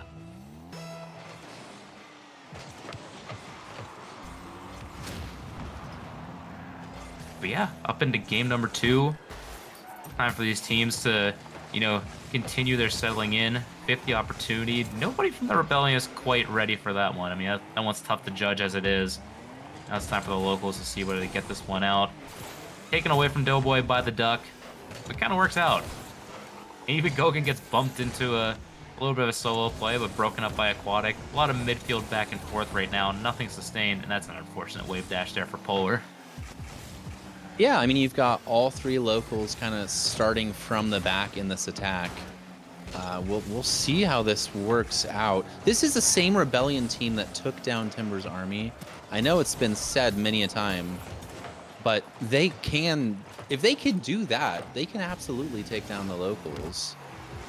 Yeah, absolutely. I mean, pretty much it's like an any given Sunday situation at this point. Throw it anybody, or if you want to compare March Madness, there's so many comparisons you can draw this up to right now. But it really just kind of depends. Yeah, what Rebellion team are you going to get that day? Unfortunately, getting stomped on by the locals. Mechanical Duck, 1-0. Doughboy with a lovely pass. And the follow, he wants to get aggressive. That's a heads up play. Throw it off the backboard. Take a soul down to Hades, and then let your teammate finish that one off. True. Throw right down into the pits over there. Now we got Polar in an awkward spot. Does work against them at least. Good clear out by Gogan so far. Maybe able to get a follow-up. There's nobody quite in the middle, though. That one's a tough one to lay down. Have to rely on Shorts to get the ball off the Duck. Ends up working out. The Rebellion have the boost for this. They can... Ooh. Vicious. I liked that pass across, though. Like you called out, it was a little bit premature. Oh, a whiff! This could be dangerous. Maybe? In the end, it was very dangerous. Mecky Ducky had time. He just didn't really have the composure to clear this one out solidly. Yeah, it looked like it was almost going for a flick out of some sort, but it ended up just kind of dribbling out right back into the middle, right in there for Shorts to take away. Classic sniper here for the Rebellion. And we're knotted up. This... Oh, wait. Oh my Hang god. on. Did you say Thank knotted goodness. up? I guess so. I think Sometimes I don't even pay attention. that's a category, to be honest.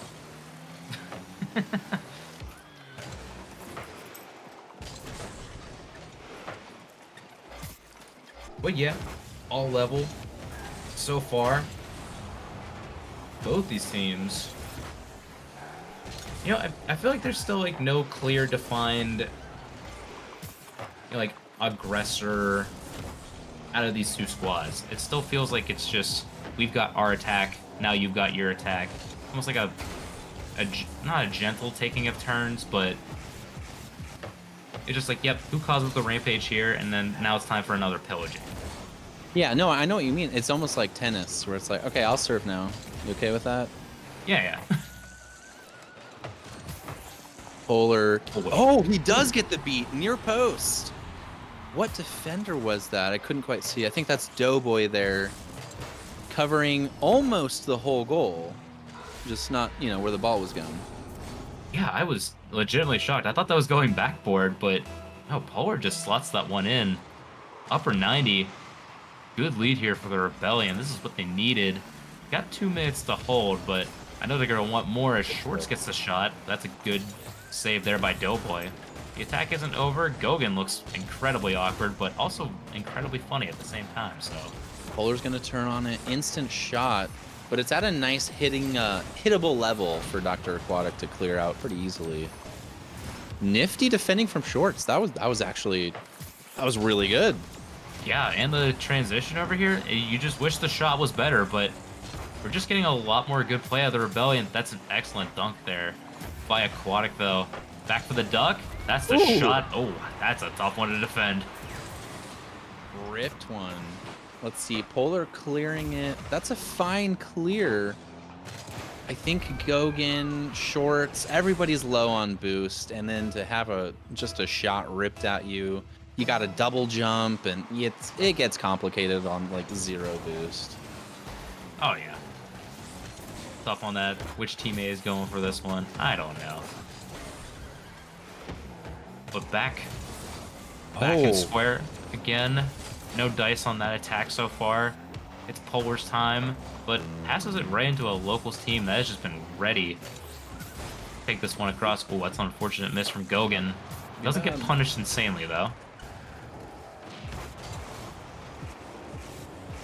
Oh, over one. Wait. It just dropped in. I was expecting another blue car back there, to be honest. I kinda think they were was too. dead. You know what? Yeah. I think there was a demo on the left side there. Missed that one live. Oops. Doughboy was soul searching, but in the way that you take somebody else's soul instead. Not doing any sort of a. Is that gonna drop? Oh my gosh. He's a headhunter. Around one? Maybe? Gogan, let's see the mechs. Up to the ceiling. Come on. Oh. If he had that dunk. No way. Wait. Shorts. Holy cow, just rips one into the ceiling.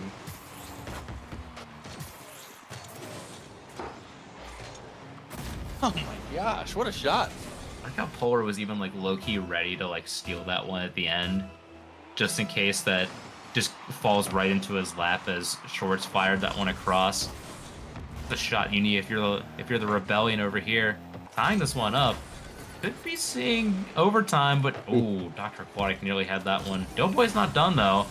Excellent pass across, but no dice on the follow. I mean, this is really a very important game for Rebellion to take, because they're either going to be, tied at 1-1 or they're going to be down 2-0. And then we're going to figure out who's going to get what in overtime, but not that this is going to decide the whole series, but yeah, I mean, a reverse sweep against the locals is hard to do. Yeah, dude, like, the way that I've seen them play defense so far, it's only been, like, some minor lapses that have ended up getting through. Like, this could be one of those opportunities, but time was just, oh, whoa. Never touched the ground. You see how silky smooth that was? Good as 0. Oh, no. Rare miss. Don't see that too much from Meki Ducky. It is off the side, though. 2 players do go. Polar has a touch. Gogan looking for Mechanical Duck's car to take out of the play. Doughboy, honestly been quite the catalyst, whether it be physically or getting a lot of these chances created here for the locals. Maybe the one they're looking for here in overtime. Doughboy kind of playing that anchor role. He had a lot of options, just chose a a midfield rip. Polar with time, space, no boost though. A little back and forth game. Yeah, now we're... Maybe there's something about, oh, wait, hang on. This is a direct shot. Good save off the line here from the Duck. Polar's a little too high. Gogan, can he read it? Oh. No way! That was the that. one, wasn't it? He had the boost. It felt like it. We need a good clear from Doughboy. Short's able to just smack it back going the other way. You need a hero. Oh, yeah. Oh, shoot. That was Gogan his last back. Duck sees an open net. He's ready for... Oh. Polar. Great clear. We asked for a hero. We're getting villains right now. What is going on? I mean, for real. Like they literally like saw stars over there. Aquatic knows when to be in the perfect spot there. Thankfully saved. If you're a supporter of the Rebellion over here, maybe get an opportunity. Polar can't find his teammate Shorts though. Ends up firing it down the other corner. Commit though. Ends up having to force it back to the other side. It's awkward. Oh, there's what? Nobody wanted to smack that one in? I guess there was no trust. Did not believe that ball was coming in. When I've been looking at the locals defense, I probably would have thought somebody would have got a touch to that, given how, astute they've been playing so far. Good clear. Wow. Had to happen. Oh, that's up high. Do we have a blue car coming in? Patient. Very, very patient play from them right now. Right now, not back and forth, but at least I see a lot more threatening opportunities. They just haven't quite got in, but it does kind of remind me of that Game 3 overtime that we had on Tuesday, to a degree. 4-minute overtime? Yeah. We are approaching it, so... We're getting there. I don't want to have to send the meme again. Please. I didn't want to... I mean, you were farming, likes from that. What was that? I think it ended up with like 9. Pretty good. It was one of those ones where, like, if you got the situation, it just fell perfectly for that one. Piotr Kochetkov, everybody. But yeah, we're looking for these. Like, we've had these. Oh my gosh, this has to be one. I was about to say, if nobody's on the end of this one, we were about to start asking questions. Thank goodness Doughboy was here from Aquatic. These two get it done. Locals up 2-0 in the series. Yeah, I mean, it's not undeserved. I don't really know where Polar was going in the defense. I don't want to single anybody out, but I will. And Polar, I think, I don't know. Maybe he thought the ball was going up high and he was going to smack it off the backboard, but he kind of opened the door for that near post ball across. And I think it was Gogan who was rotating back with like 0 boost. Probably nothing he could do. And maybe the attrition at the end of the day, the attrition got to the Rebellion. Essentially, it was a grindy game number 2. If you're looking to see how that one would go for Rebellion, nearly worked out for them. But yeah, now we're just waiting for the people to get on the right side of these opportunities. We might be having a little bit of a reset over here as far as servers go.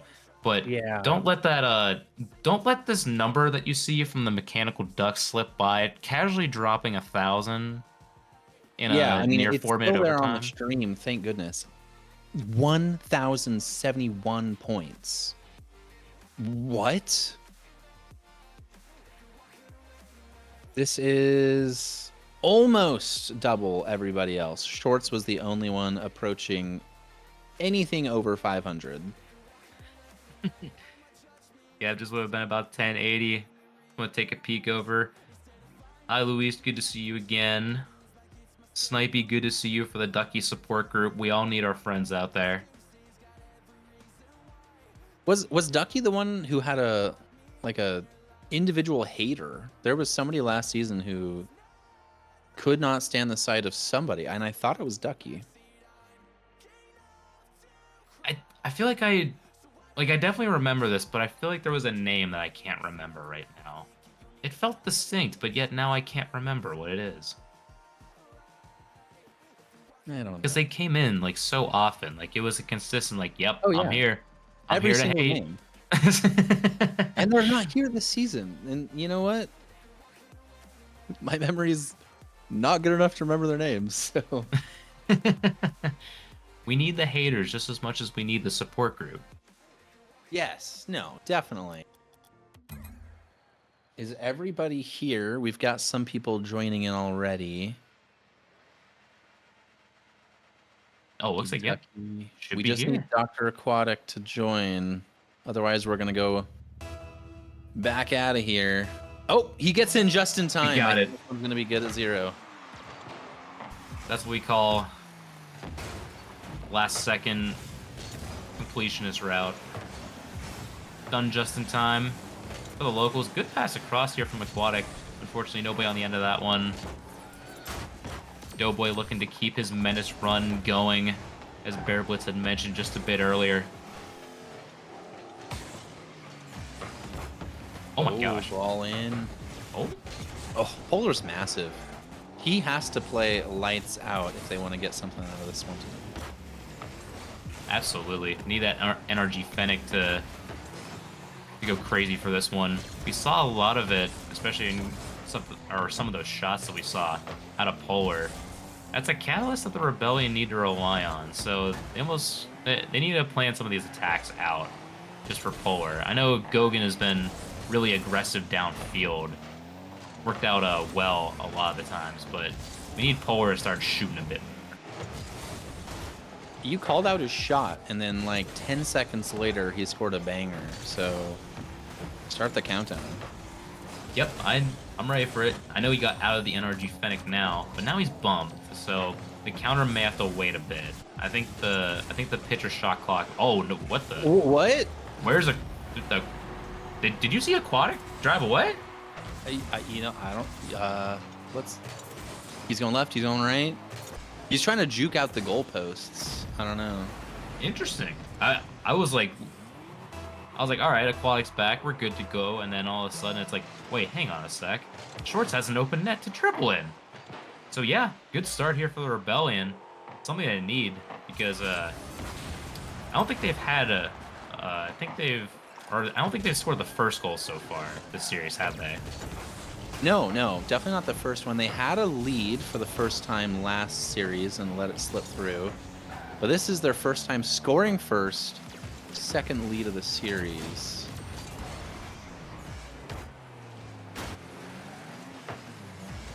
Mecky Ducky's trying to get it done, but really hard with minimal boost over there in the corner.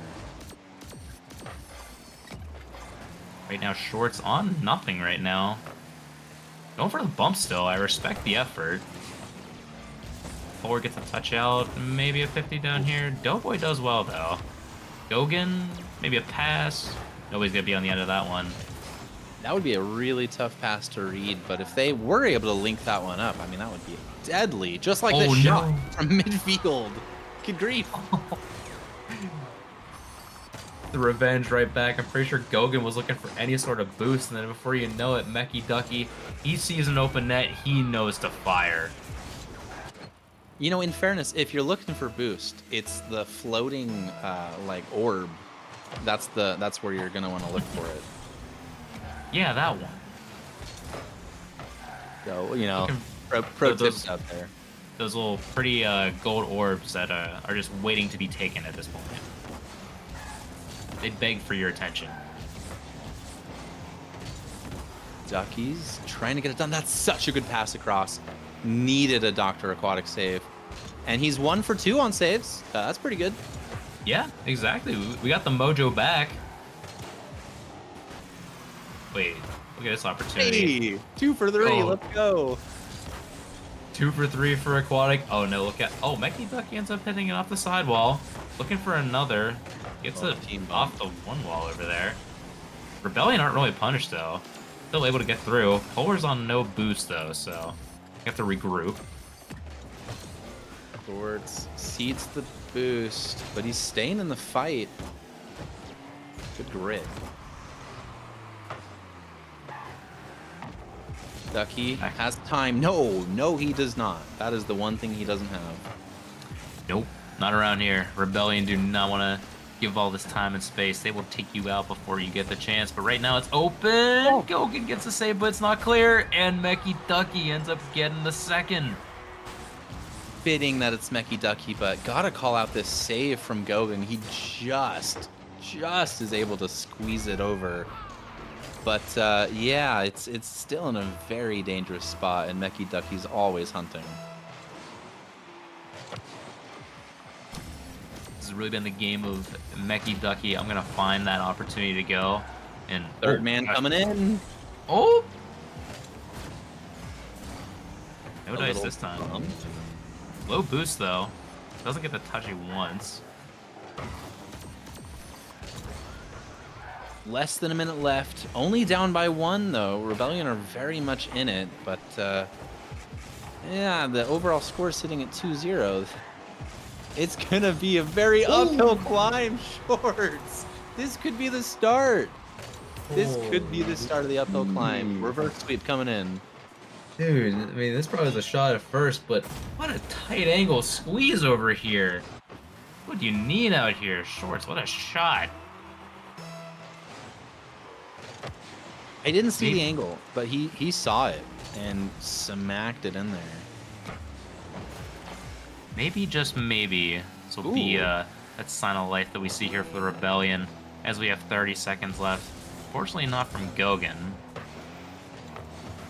Shorts baited on that one, and there's nobody back. They're in trouble once again. Oh, this is painful to see. You saw the vision from Shorts, but Dr. Aquatic, whenever he's just lurking out there, watch out.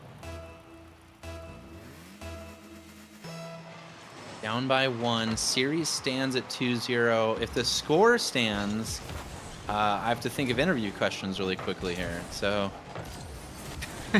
Like hoping for. Oh wait, no! Start thinking of them right now. We have an open net. It's mechanical duck on the other side. Meki Ducky's gonna steal it. How dare you? He doesn't want to lose by like 1 goal like last season. Oh my gosh, that's the hat trick here for the duck.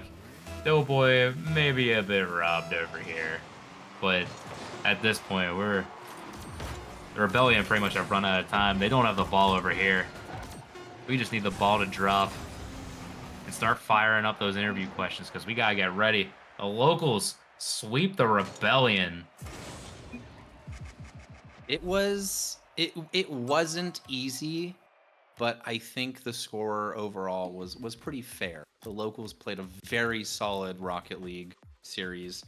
They didn't make that many mistakes, and if they did make mistakes, it seemed like the Rebellion was happy to give away more mistakes. Yeah, pretty much. It felt like that battle of like, yeah, who can make the least amount of mistakes? Like a classic series or a classic game of Rocket League for the most part. Didn't feel like there was insane back and forth. There was just a lot of bouncing around, waiting for the perfect opportunity to strike, especially within that overtime period. Unfortunately, for the Rebellion, we didn't get more action out of this one. I was hoping to get to a game 4. I know we were capable of seeing it for them, but the locals, they're just like, nah, let's get out of here. Get out of here. Let's not make this go on longer than it has to. Yeah, I mean, and almost, thank goodness, because we've got even more Rocket League coming at you here in a little while. We've got 2 more games tonight. As I understand it, they're being played at the same time. Is that still the case? Yep, and we're actually prepping right now. So, yeah, I think I don't even think we're even jumping into interviews at this point. I think we're doing the whole little switcheroo right now. We're full on Rocket League in it. Yeah, like whatever red zone formation you want to do. Like, I know we're bouncing around a ton right now, and I think even to the point where we might even have some guests coming around the booth over here. Just not for interview questions this time, but we'll see how this one's getting set up for you. But just looking back at the results so far, what you're seeing on the screen, those Thursday games have happened. Before this Locals Rebellion series that you just saw, we had Black and Gold Old Timers taking down Los Verdes 3-1, dropping the first game, but looking solid overall, recovering well. Christian the Plumber, MVP candidate status, still very much on lock. And the locals taking care of business versus the Rebellion.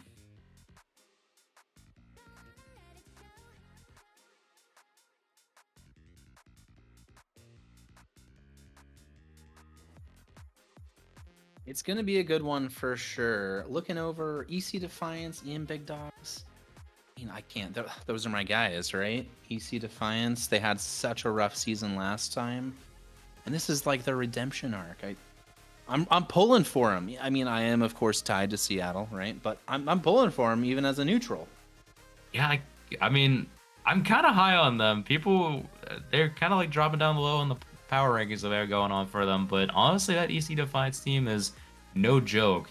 It's one team that you need to keep an eye out for. But that Big Dogs team, they're kind of built on something else right now. So we'll see how this one plays out. But for right now, we got to do a little bit of a switching up. Guys, we've got new voices coming into the booth. Welcome, Shorts and Polar from the Rebellion. Hello. Thank you, Debit. Hey, good to see you guys. Hey, good to see you as well. You got the Yeah. happiest boys you could have gotten coming into the cast. I'm jolly as can be. Unfortunately, no interview questions, no hard hitters for you as we jump around between series. But yeah, no, it's your guys' time right now. We'll let you guys take it away. We'll hop out and we'll enjoy from here. Thank you guys. Thank you guys so Good night. much. Thank you. You know, maybe it's for the better that we didn't have any interviews. This is a good week for it. I'm excited for this game though. This should be a couple of powerhouses in the league coming together to clash, and it's gonna be a really good matchup.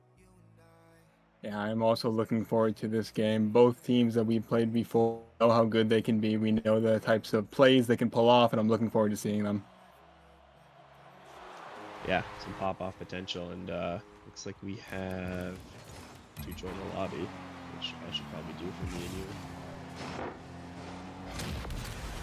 It looks like we're jumping right into things, as Timber's army is up 2-1.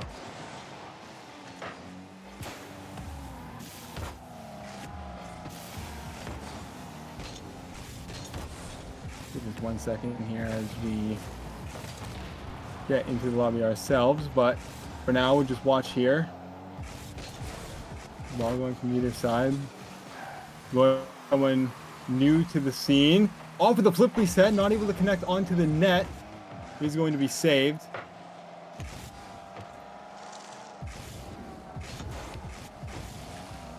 we go. Comes again up that wall into that comfort spot. Try to get down to Rye Dog, but Post run will post. Rye Dog gonna clear that out to danger. Such a close effort. Dog trying to get it to mid, but Zach will take over. Get up by Low Boys. Low Boy playing with an interesting card. I don't know what kind of card that is. Do you know what for? That looks like a Ford F-150.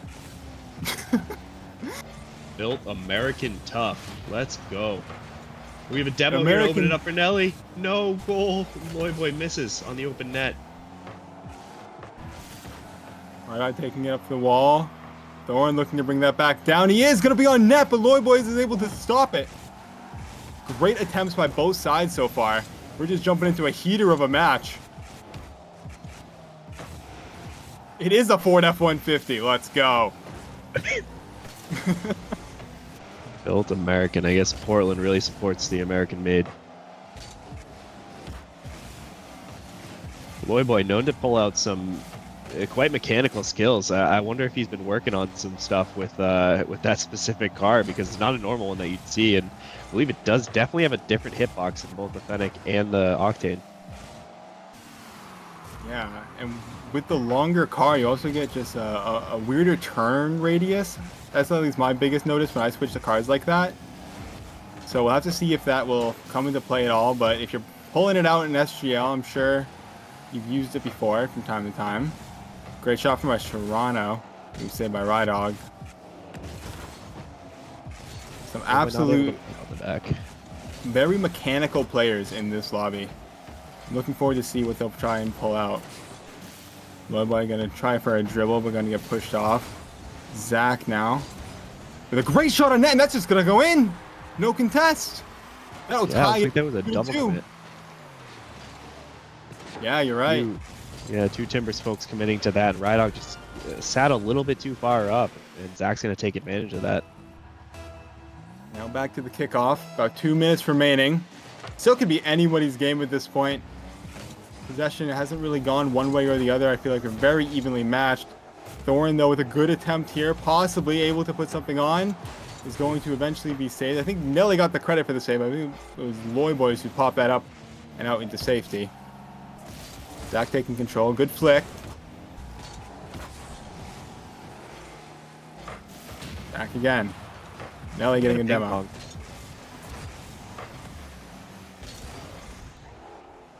And only taking possession here. A little bit of ping pong back and forth, just throwing some shots on net.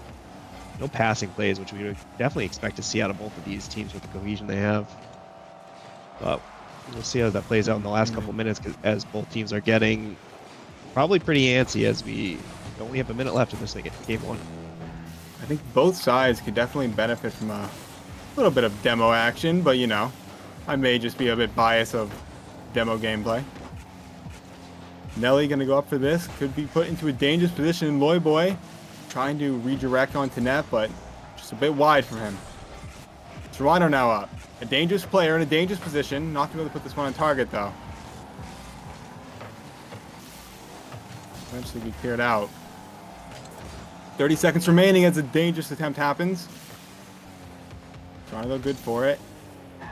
Off the ceiling. This could be good, but not able to make connection to the ball. A good effort though. I like to see those looks. Yeah, if you don't go for it, you can't hit it, you know? Flips don't happen if you don't take shots. I'd rather go 0-30 than 0-13, because if I win 0-13, that means I stop shooting. That certainly applies to Rocket League as well. Looks like we're going to go into overtime here. We'll be seeing some OT. The kickoff is underway. Ellie going to be looking to take some control here. Is going to put that straight down. Serrano returning it. Serrano going to stay on this. Now Thorn in the opportunity, but does get 50'd out. Dangerous position here. Rydog going to take care of that. Boy, let's see some mechanics. A flick one, but not going to be able to beat the second player. Serrano finds a demo on Nelly in the midfield. Serrano getting very active in this OT so far.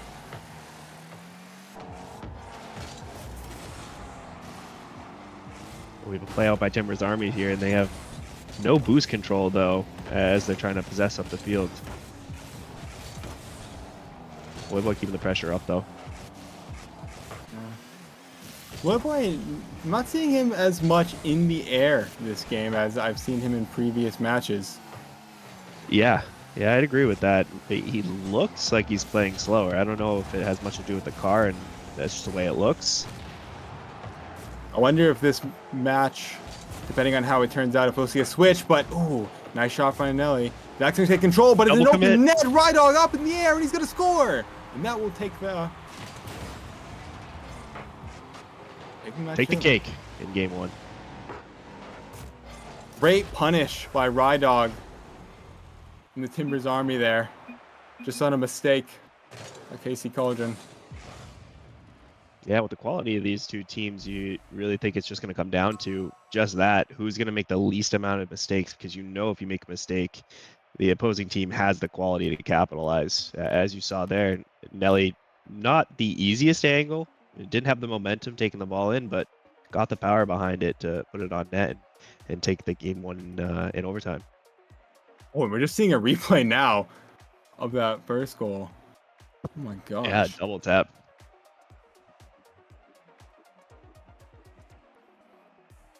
I can't take him seriously in the F-150. Boy, for those who can't see, is defending the car choice, which they won game one, so you know who are we to judge? A win's a win, no matter how you get it. There's no pictures on the scorecard. I think we may be reshaping the SGL meta. I gotta look for the F-150 in the shop. Boy pulls out something crazy, Psyonix might be making some money.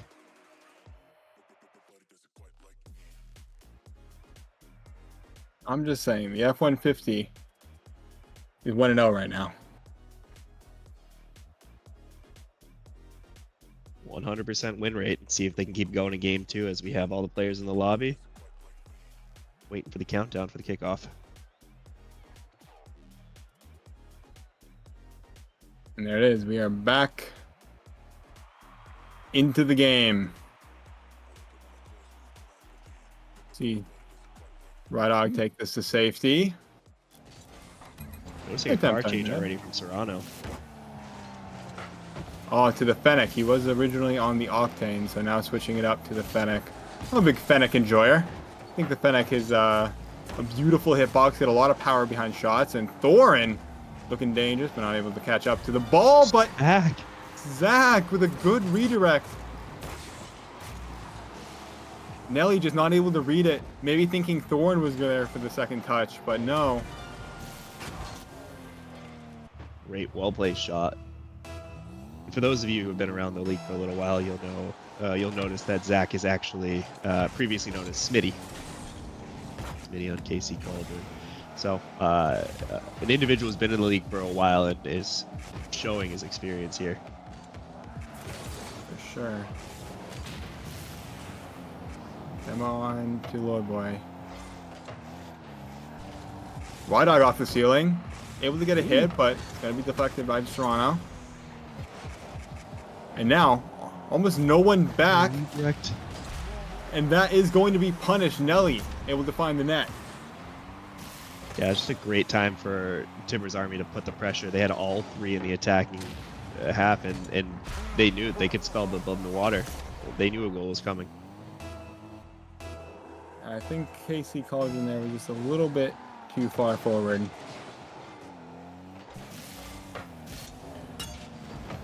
Oh, the dink off Serrano for the crossbar. What a beautiful sound that haunts us in our dreams. Good attempt into a pass there, but nothing able to find it. A great demo by Casey in the middle there to get one on the way back to take out any attackers. Possible dangerous position here for the ball is just going to end up going right back down. This is an aggressive game we've seen so far, but hold on, Serrano, great placement. Oh, Trademarking his chef's kiss. name, trademarking that back post shot. Great placement.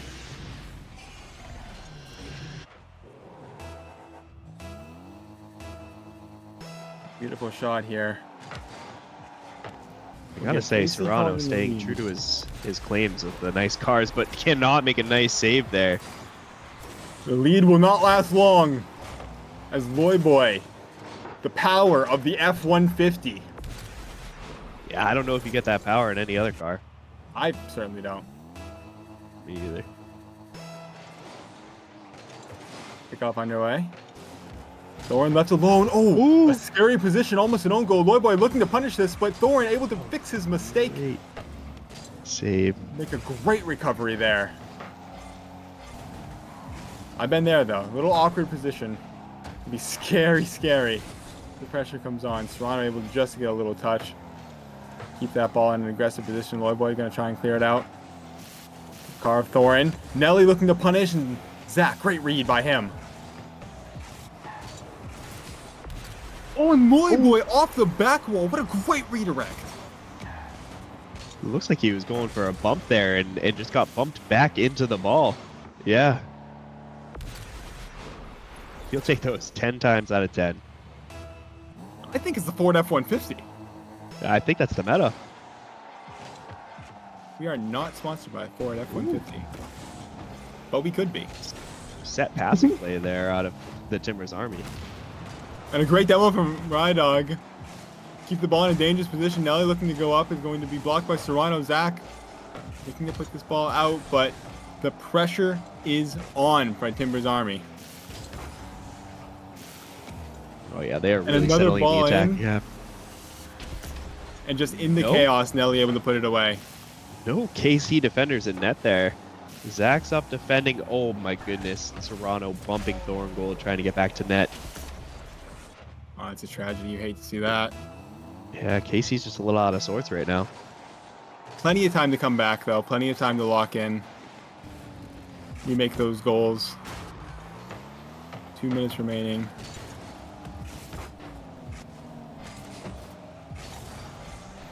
Someone going up for this one. Trying to make the most of it. Dangerous Boy, ball in the boy. middle.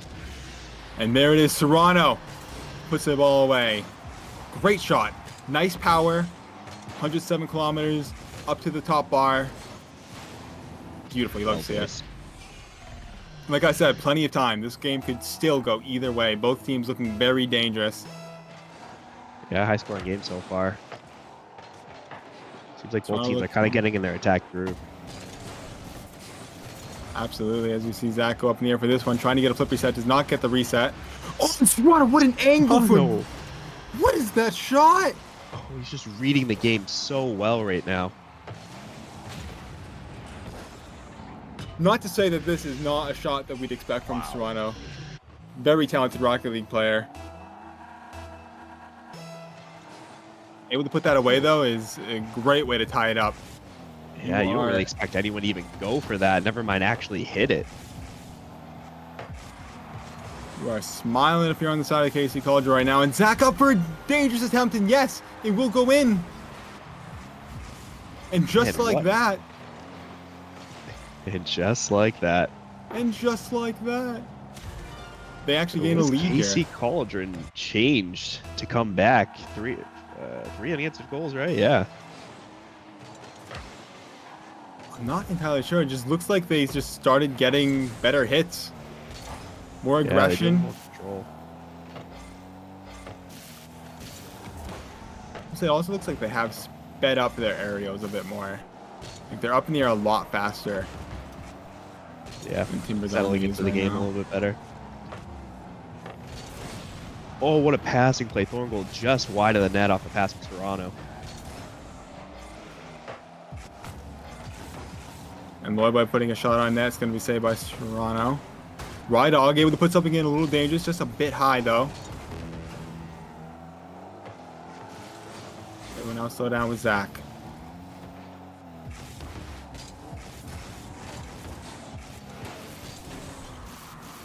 Zach once again up in the air. Into Thorngold. Shot on net is going to be just barely saved by Nelly. Now Loyboy trying to get on up in the air. Be shut down. It's important to shut down these aerial plays. Both sides. A lot of dangerous players in the air. So to get that ball away from them early is going to be very important. Yeah, you don't want to give anybody a chance.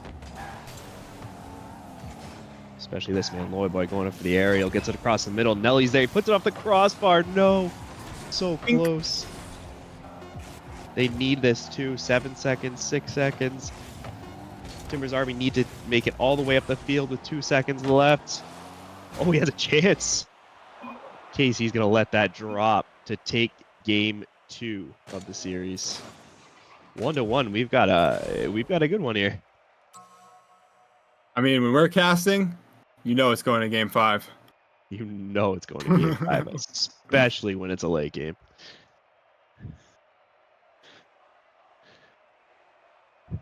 Just a... Serrano, 3 goals. That's right.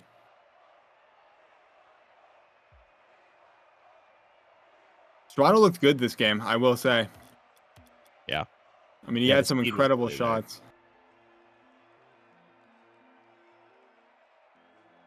But The overall, mechanics are what you expect out of him, but what was impressing to me is how he was reading the game.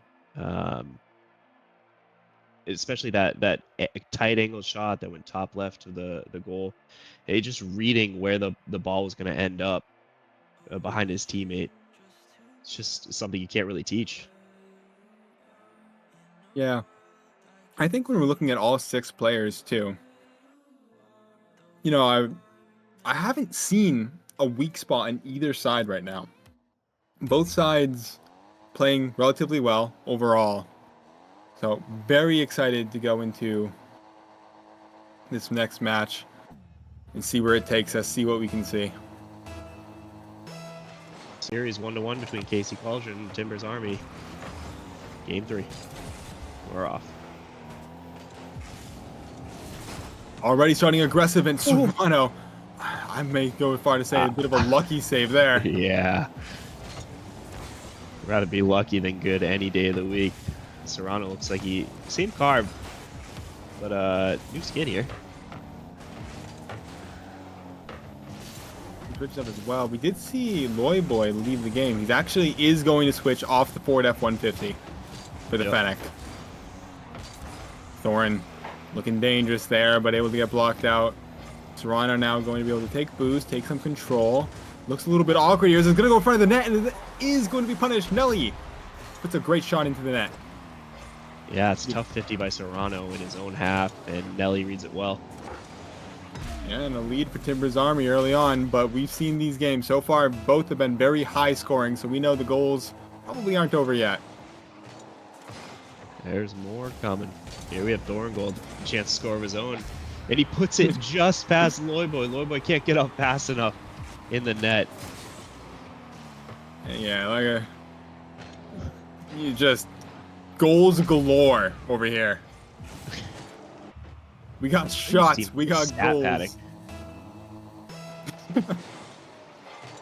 Just trying to get up on the leaderboards.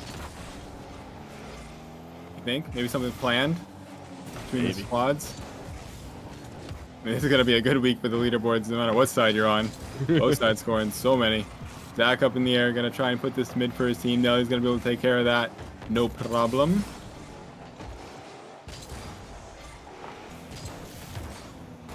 You have to be careful, though. Challenge there. Well played to keep it in half, but they kind of back off. Looking to gain control here, get this out of the danger zone.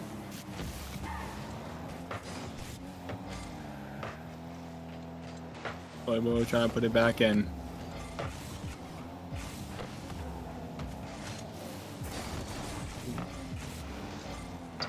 Tactical fakes there, it looks like.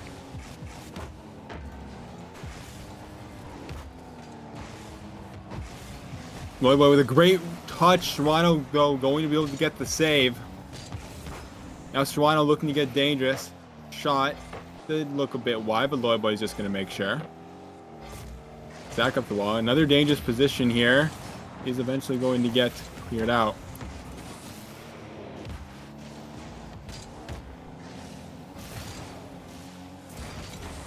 Just gonna spring the black for a second there. All good.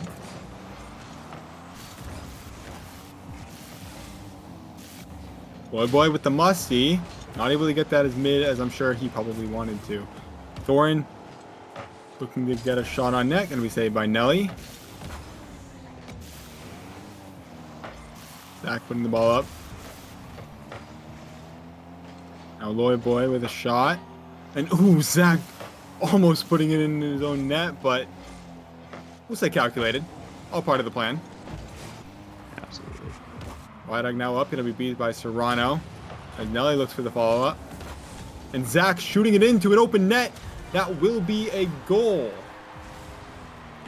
KC Cauldron take the lead. Just like that. 2-1 KC Cauldron in a 1-1 series. Very important game to win. Absolutely. You want to put yourself on match point, take the pressure off yourself just a little bit going into the next game.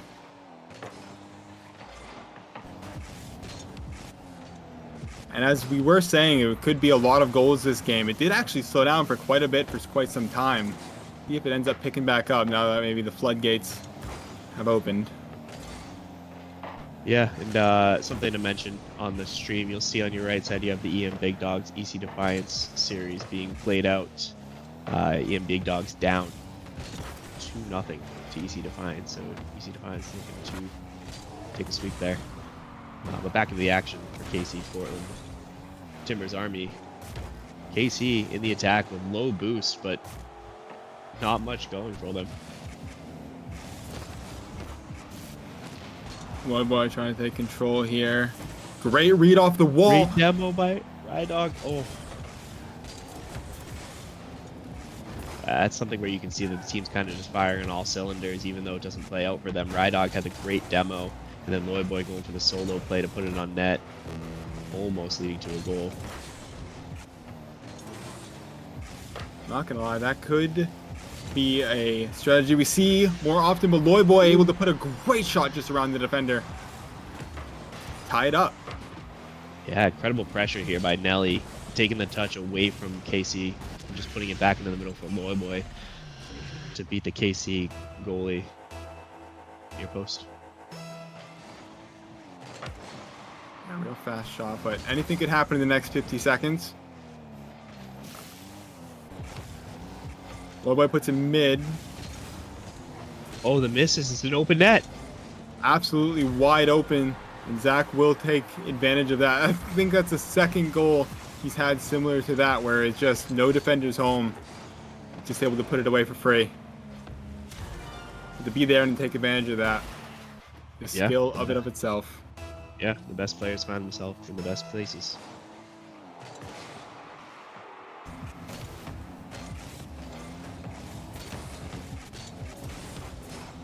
Rydog puts a mid for Nelly. A great passing play off the post, though. Oh, a bit of a heartbreaking situation there. Thorn on the wall, but no boost to his name. Look, maybe trying 50, but isn't going to be able to get one. And Zach once again looking at an open net, and oh, what a fake! 5 seconds remaining. Army goal that. See if we're gonna go to Thorn. overtime. No. Smart there, just to run the clock. KC Cauldron taking game 3 here. 2-1 series for KC. Yeah, and like I said, if you're KC, you're happy going into that next game with the pressure off a little bit.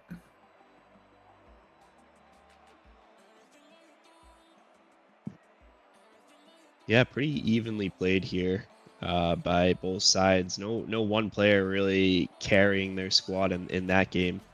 Zach did have 2 goals. One of them, as we saw, was an open net. So he takes those. But yeah, really just an equal performance all around by each player on both lineups in a 1-goal game. Really could have gone any way. Yeah, absolutely. I think third game could once again also go absolutely either way here. I think we'll see if any changes are being made in terms of cars. We've seen a lot of car switch ups, so we'll see if any changes are going to be there.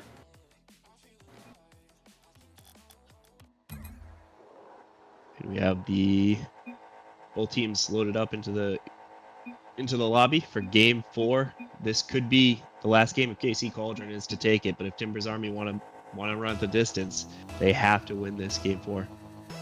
Absolutely. And while this kickoff is underway, just a quick update. Defiance sweep Big Dogs 3-0. We checked in on that series earlier. It's 2-0, and you see Defiance, a team that's been in the league for a long time, showed their prowess and their power in that game.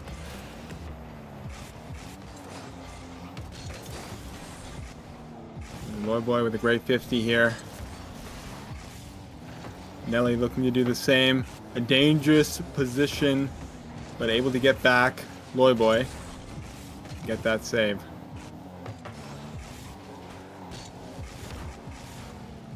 Loyboy looking to get Techie up off the wall. Couldn't find anything. Serrano getting a shot on net, going to be saved by Rydog. Going to clear it out far.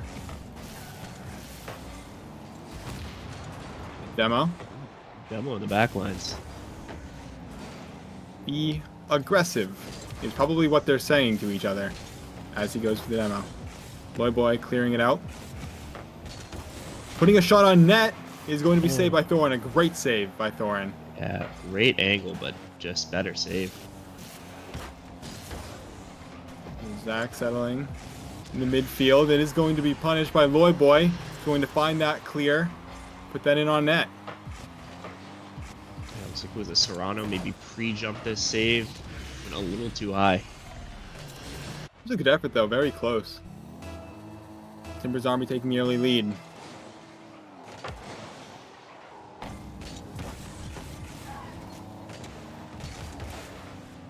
On the wall, is going to go back into midfield. Rydog's going to take care of that, putting a shot on net, and it's just going to go in.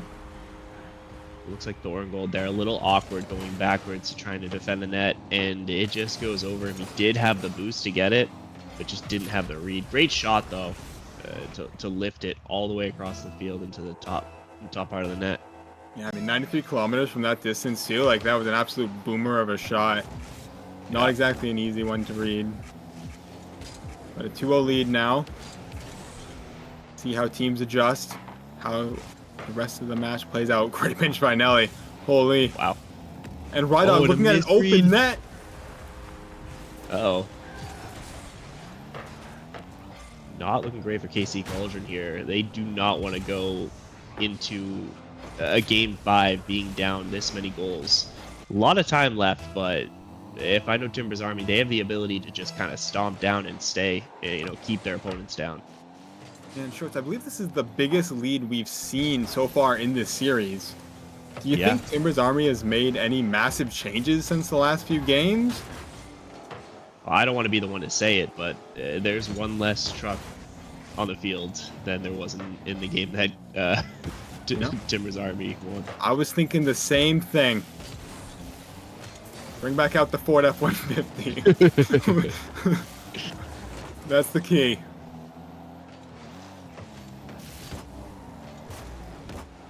Thorin up, gonna be able to clear this. Now you're looking to do something dangerous. Actually passes it to Rydog, who almost puts in a beautiful shot. Would like to see that. Boy putting it up off the wall. Wow, what an effort. Yeah, it goes for something really mechy right there and almost pulls it off. About a foot away from that. Awkward here by Nelly. Yeah, Lloydboy's gonna come save the day though. As Lloydboy gets up. Oh, I thought he was able to get another touch there, but no. Zach now looking to get up himself. Try number 2. Get the flip reset. Serrano coming in, taking one back off the board. Did Serrano double tap this? I think so. Oh, great little flip reset pass. Oh, he put Rydog into the double tap. Yeah. Yeah, 100% take those. Plenty of time to come back down to. We got a 3-1 game here for Timbers Army as KC. You just need to take one at a time, but oh goodness. Nelly with a beautiful double tap is actually going to be saved by Thorin. Thorin right now being the brick wall in the net. Rydog can take this off the back wall, is able to put it dangerously in the front of the net. Oh! Serrano! That ball was 90% in and Serrano takes it off the back line. Absolutely insane. KC's just absorbing so much pressure right now. They have to get the ball out and get a goal soon here if they want to have a chance to end the series here. Possibly not letting them breathe, but Zach now in a dangerous position is just gonna put Zach's been so good at just like finding that opening and punishing it, carrying the ball out with enough speed to not get caught up too. And we have just under a minute left in a 1-goal game. KC has a chance to take this to overtime and close out the series. If not, we will be seeing a game 5. Serrano looking to dribble this out. Zach putting in a dangerous shot. It's going to go to Thorn's car now. Thorn will try to put this mid. Zach up in the air. Not able to find it. Lloydboy puts in a dangerous shot. Serrano, though, great for the save. But back into a dangerous position. Once again, saved by Serrano.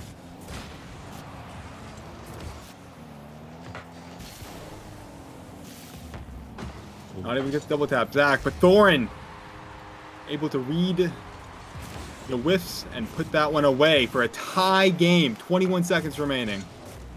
Yeah, Nelly was hoping that Rydog was going to read that because he had no boost in net.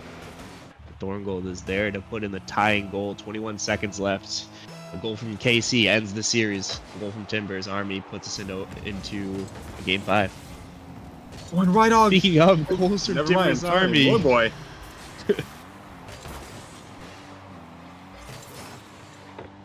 Timbers Army just able to put off a kickoff goal. Now Yeah, only but 16 seconds. The amount of goals been scored in this series, 16 seconds is plenty of time. Casey Cauldron trying to get a little fancy on the kickoff there. Here we go for a pinch.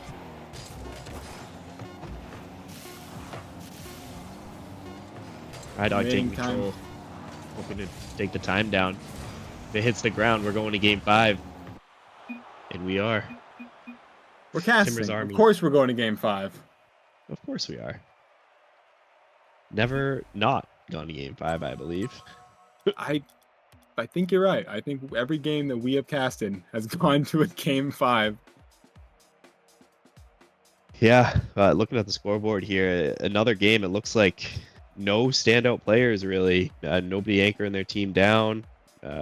Really just solid performances around. I'm honestly impressed by how Zach is just everywhere on the field, making some really quality plays. So yeah, I'm going to call it. It's going to be Zach carrying Casey Cauldron to victory in game 5. What do you think? I'm going to go the opposite direction here. I think we're going to see some crazy shots from Loy Boy. He's been so close to these insane technical shots he's been going for. I think game 5 is where he's going to step up and make them happen.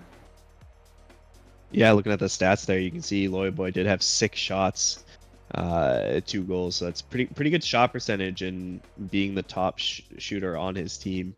I believe in most of the games, Loy Boy's been the top shooter. So just an offensive threat all around.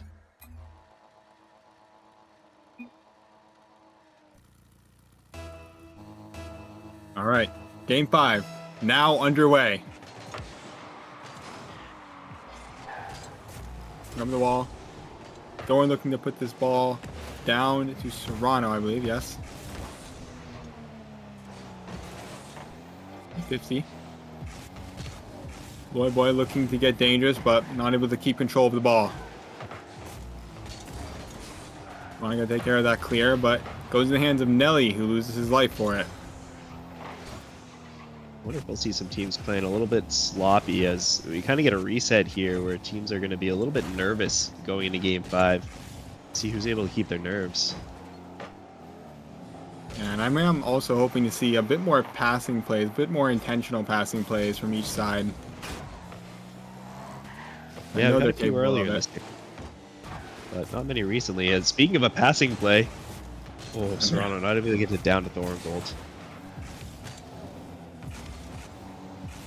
Loy Boy looking at a relatively open net, will punish that. Beautiful shot, though.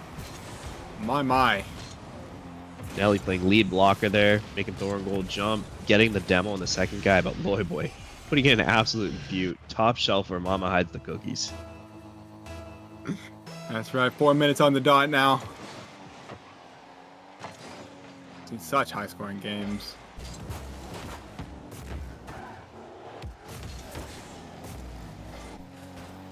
Serrano gonna go up on the wall here. That is gonna go up and then straight down. Loy Boy with a beautiful read there to get that. Rydog now taking control. Not able to get the 50 out completely, but Loy Boy will take care of it from there. Serrano now up on the ball. Pushing to challenge Nelly. Thorin, the pinch. Ooh. Looking very dangerous. Zach up in the air. Off the bar. And off Rydog and in. Yep. I think he used some Jedi mind tricks to push Rydog into that to get the double tap. Rydog has no boost to get out of the way of that or make any play. He's just kind of throwing his car in the way to see if he can make a save. Yeah, I mean, there's nothing you can do there. Most definitely not Rydog's fault. It's a bit of an unfortunate scenario. We're all Yeah, tied the up. boost control.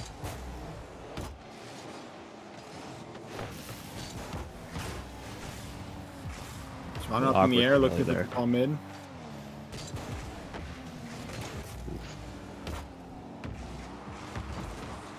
In the ball. Here goes Serrano mid. Serrano no boost though.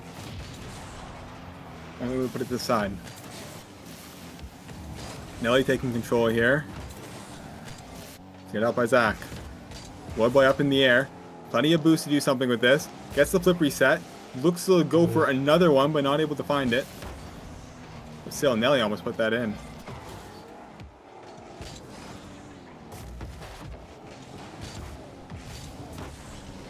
Serrano putting that mid to Zach. Will he be able to get there? Yes, he will, but it is going to be saved by Nelly. But Serrano able to finish that up.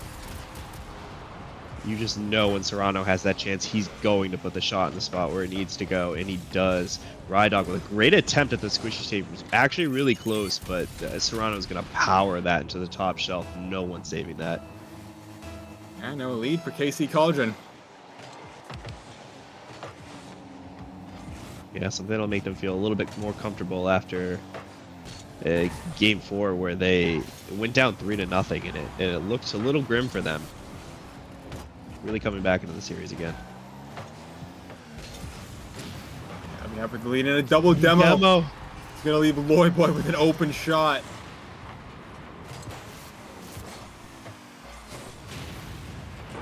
Oh, Well, is able to that put right? that one Yeah, away. Rydog. All from a beautiful pass from Nelly. Great play by Rydog there. Always got to be looking for the demos when you're on your rotate back. It opens up so much, especially when the other team is committing pressure forward. Man, looks like we're seeing one heck of a game 5 here. Yeah, We're all 2-2, tied less up. than 2 minutes left.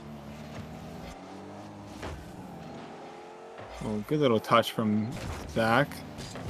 He's going to go mid. Will Zach be able to read it? Yes, he will. Zach able to put it away. What a read. KC Cauldron now take the lead. I wasn't sure if he had this, but the bounce up actually able to redirect that back in. Very good read from him. Yeah, 3-2. 1:45 left. KC Cauldron's up.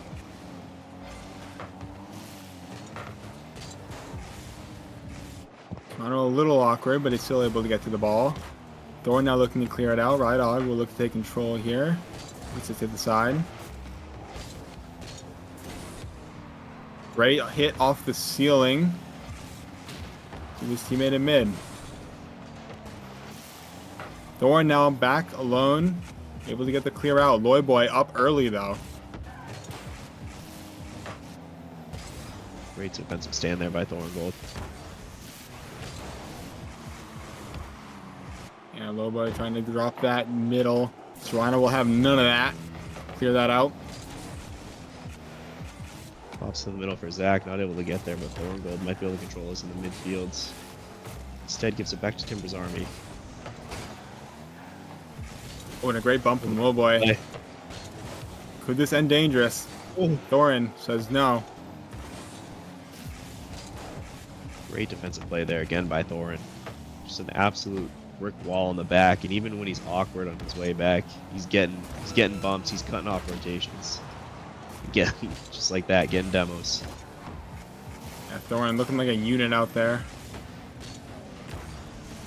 Toronto puts a shot onto net. Loy Boy will take care of it. And it's demos galore.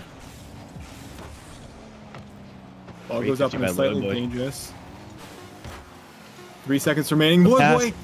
Oh, what a save! Thorngold could be a game-saving save. 3 seconds left, and the ball drops, and we have a KC Cauldron win here. Loy Boy putting one more on Thorin. Oh my The goodness! Absolute brick wall for KC Wow. Cauldron. What a way to end this series. Timber's Army had some great chances, but just incredible defense by KC Cauldron. Known for their incredible, I said incredible multiple times there, known for their great offensive prowess, but the defense there is just what keeps them in. Thorngold with 4 saves in game 5 to take them to victory. Yeah, we talked about it earlier in the series too, but overall, Thorin just super strong in that defensive line. And then you had players, you know, his teammates, Zach and Serrano, up in the front lines, taking control and making space. Very well played Yeah. by KC Cauldron, but overall, an amazing series to watch. Oh my god, yeah. probably, I'd say, got to be one of the best of the year so far. We haven't had too many game fives yet, and this is definitely one of the best ones that we've had. And as you see in that game five, Thorngold MVPing with points, no goals. You know he had such a stellar defensive stance there if he's getting so many points off of that. Yeah, I do also want to just point out just one statistic here that I'm looking at is touches. Loyboy, 54 touches. In comparison to, the other players in the game, this guy was on the ball constantly. Yeah, and that's what you expect out of Loyboy. He's really just an all-around player. He's got to be on the ball at all times if you want to win the game. Nelly and Rydog playing support to that, and they did play it well, but just not enough for KC. Is such a good series. It could have gone either way, really. Just a bounce, one more bounce for either team, and they could have taken the win. Yeah, it looks like we do have some interviews lined up. Kicking us off from KC Cauldron, we do have Serrano looking to be pulled into the booth.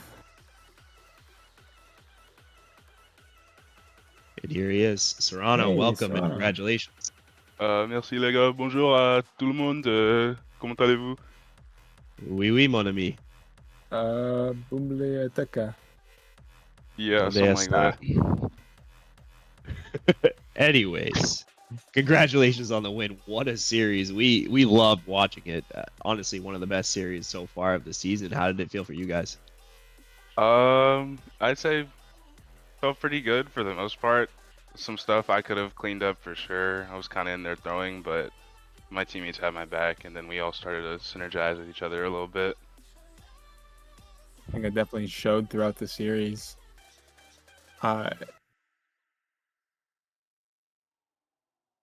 Yeah, speaking of having your teammates having your back, Thorngold, it was a defensive brick wall, especially in game 5. Oh yeah. Is that just kind of your rotation where he ends up in the back there, or is that just is that something that you talk about and he ends up back there, or is it just natural rotation? To be honest, usually I like to play third man a lot. Not even just like here in SGL, but like in other places too, or like just ranked in general. I'm usually third man, but today I was kind of throwing my rotation like out of whack, and so I would be first or second man, and Thorngold was back a lot. But we made it work. Try to keep comms clear. Let each other know who's back and who's not, all that kind of stuff. And he just happened to be back there when he made that last second save. So it could be any of us in the back at any given moment. So overall with this series, I noticed that it's a very high-scoring game in pretty much all 5 games. Was that something that you tried to, you thought about actively, or is that just something that just happened throughout the game and that's just the way it was? This is how it happened. You feel me? Because like we go in there, we're not trying to let goals in. Just their offense is pretty good, especially when they keep bumping us and then the lane is clear for somebody to shoot, or if we whip the ball.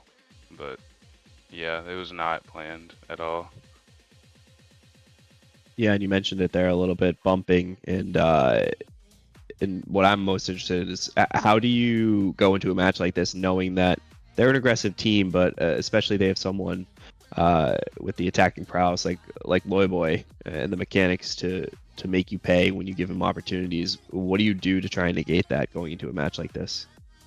Really just, shut down the guy with the high hand, you feel me, which was Loyboy. So challenge early, I suppose, and then whenever they all three throw themselves at the net and they don't score, just walk the ball down the field. And that's what happened a few times. They would put 1,000% in the offense, and then the ball hits the crossbar or we save it, and then Thorngold or Smitty just walks it into the net. So really just being careful on defense and not panicking.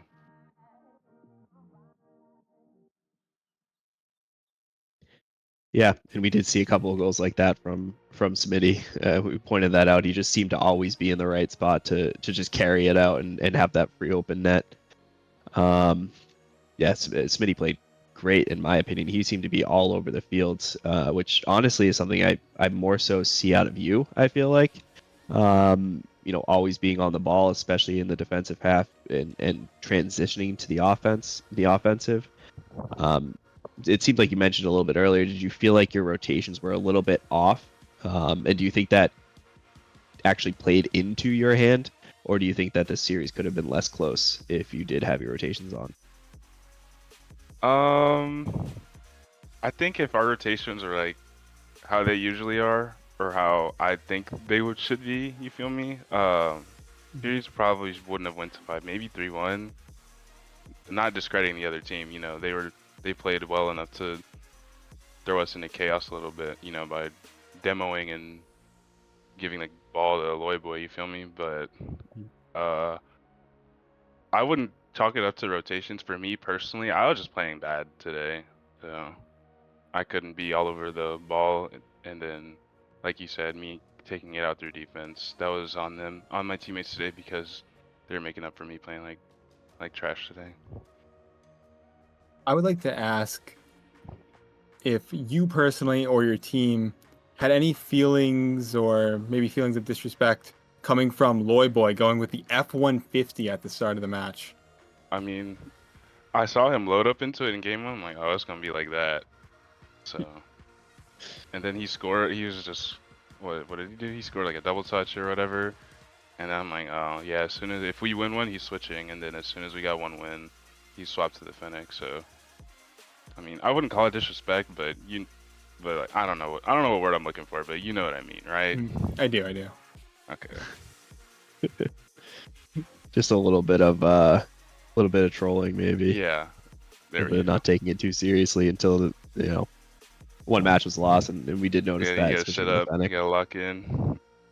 You guys are coming off a victory today. Are you happy overall with the season performance, close to halfway through at this point? Yeah, I'd say so. Compared to last season where we didn't make playoffs, I'd say we're doing a lot better than then. Yeah, I would think we're in a good spot. Great. Yeah, I'd agree. All right, I think that is it for us. The floor's open to you, Serrano. Any shout outs you want to make or any final words? GG's Timbers Army. Blast to play. I was losing my mind because I kept getting bumped and then the ball was rolling in my net, but it is what it is. Play style. Don't hate the player, hate the game type shit. Oh, I was supposed to say that. But yeah, shout out my teammates. I was not playing the best, but they carried me through it. And then yeah, that's about it. Thanks for having me. All right, GG's, Serrano. All right, Have a good night, my y'all. friend. Y'all do the same. Good night. And that was Serrano of KC Cauldron, a staple on the team for a long time. Coming up next from Timbers Army, we have Rydog. And here he is. Hello, Rydog. Hey, how we doing, guys? Good. Doing well. How you feeling yourself? Personally, not great. I mean, I think I played like butt cheeks, but yeah, I think it's kind of weird, right? Because I feel like they, like maybe 60-40, we beat ourselves more than they beat us, but obviously they're a really good team and they played really well. They had good plays as well. So I don't want to say that like it was all like we should just smack them next time, because that's definitely not the case, because I feel like we're the two best teams in the league. But I felt like a lot of their goals were just us being stupid, and they were just, Serrano just said it, like they just rolled into the net. Yeah, we did see that happen a couple times where there was just a slight overcommit on the offense, which led to just a kind of a dribble out rolling into your own net. Do you think that's something that happens because of your play style turning into an offensive onslaught? When you're feeling yourselves, you got to kind of throw yourself into the offensive half. Is the result of that kind of just flow of the game, or is that a plan that you guys kind of have going in? Well, we will just want to be physical. I think, I mean, you guys have seen that probably over the course of the season now, of just me turning into a Doughboy or a Toad and or Smashly even, just running into people and just because that's how I think at least that's how I feel like I can be most helpful with Nelly and Loyboy in front of me. It mainly just comes down to communication. Like, you know, maybe I don't need to go for those demos where, you know, we have a double commit up top, and that just comes with communication. And I think and maybe it's Discord delay, but it just comes a fraction too late. Or maybe even I'm deciding to go demo too early. And so when they do double commit, I've already committed to the demo. And then at that point, we either score or we get scored on. And obviously that happens more often than not. So I think it's just a comms thing. If we can just communicate a little bit earlier and maybe more informational, then we can solve those double commits.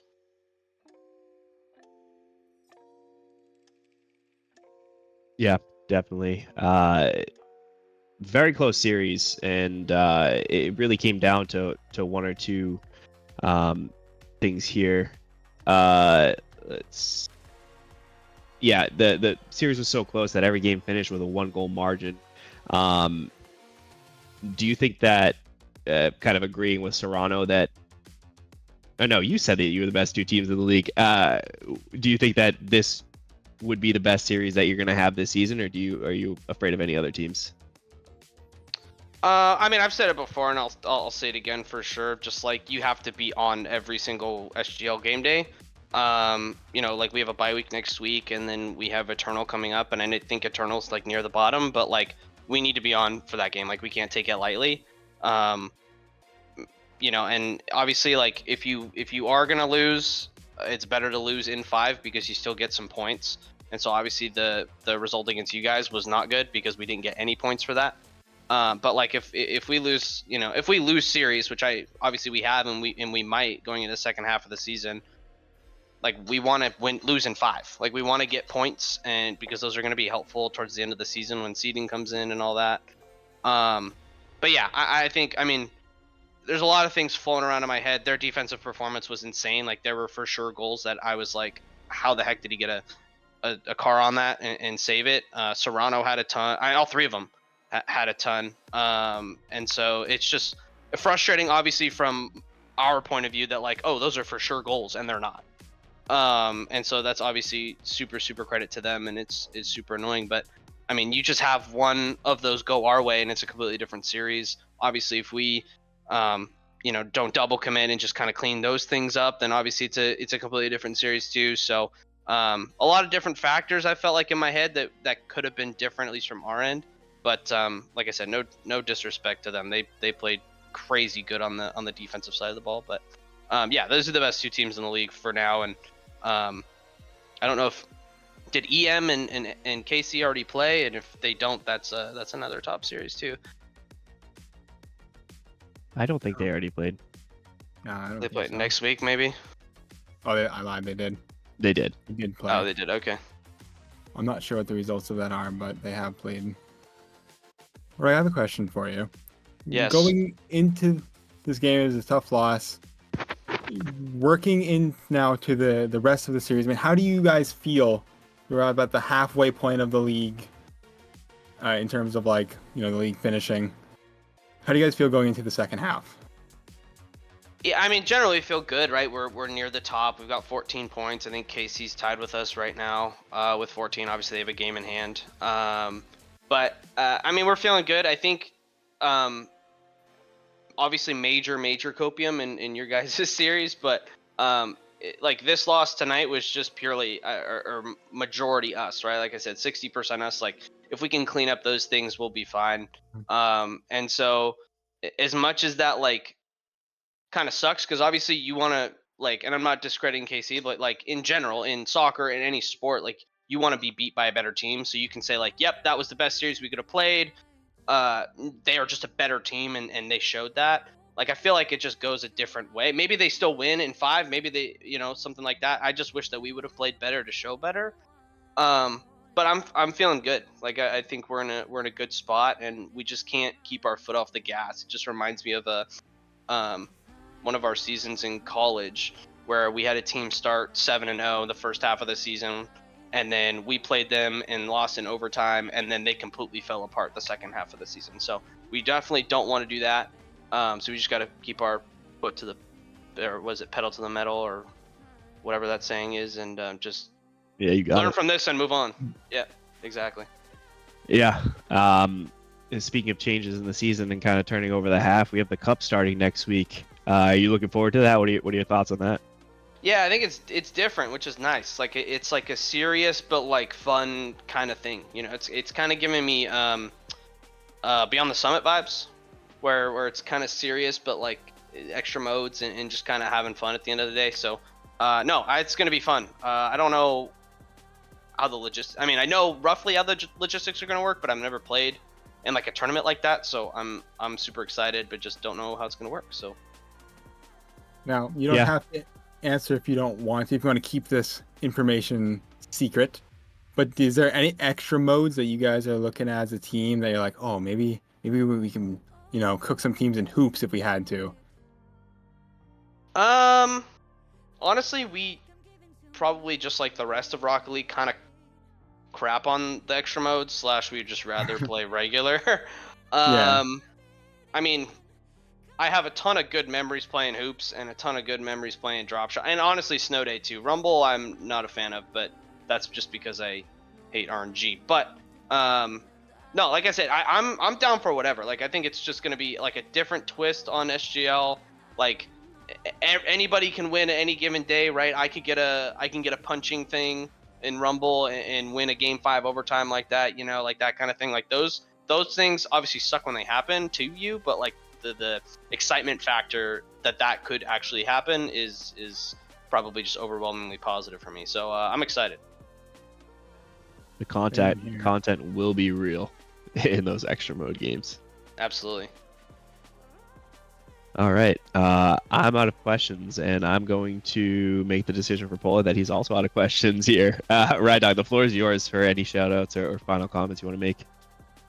Yeah, GG's KC. Like I said, I hope my words aren't twisted. That they're a good team. Obviously, they're at the top of the table too. But they played well against us. I think we on a different day the results might be a little different if we can just clean up our play. But like I said, GG's to them. Obviously, GG's to my teammates. We'll fix it and keep rolling. And then shout out you guys for streaming and commentating after you guys played. Appreciate it. And last shout out goes to my mom who was watching too. So.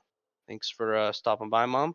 And yeah, I guess have a good night, everybody. And I'm sure we'll talk to you guys next week. Hell Thank yeah. you so much, Mama Ride Dog. Dog in the house. All right. What a series is all I have to say about that. Oh, we're always treated good. We're spoiled. We're actually spoiled casters. Always a game 5.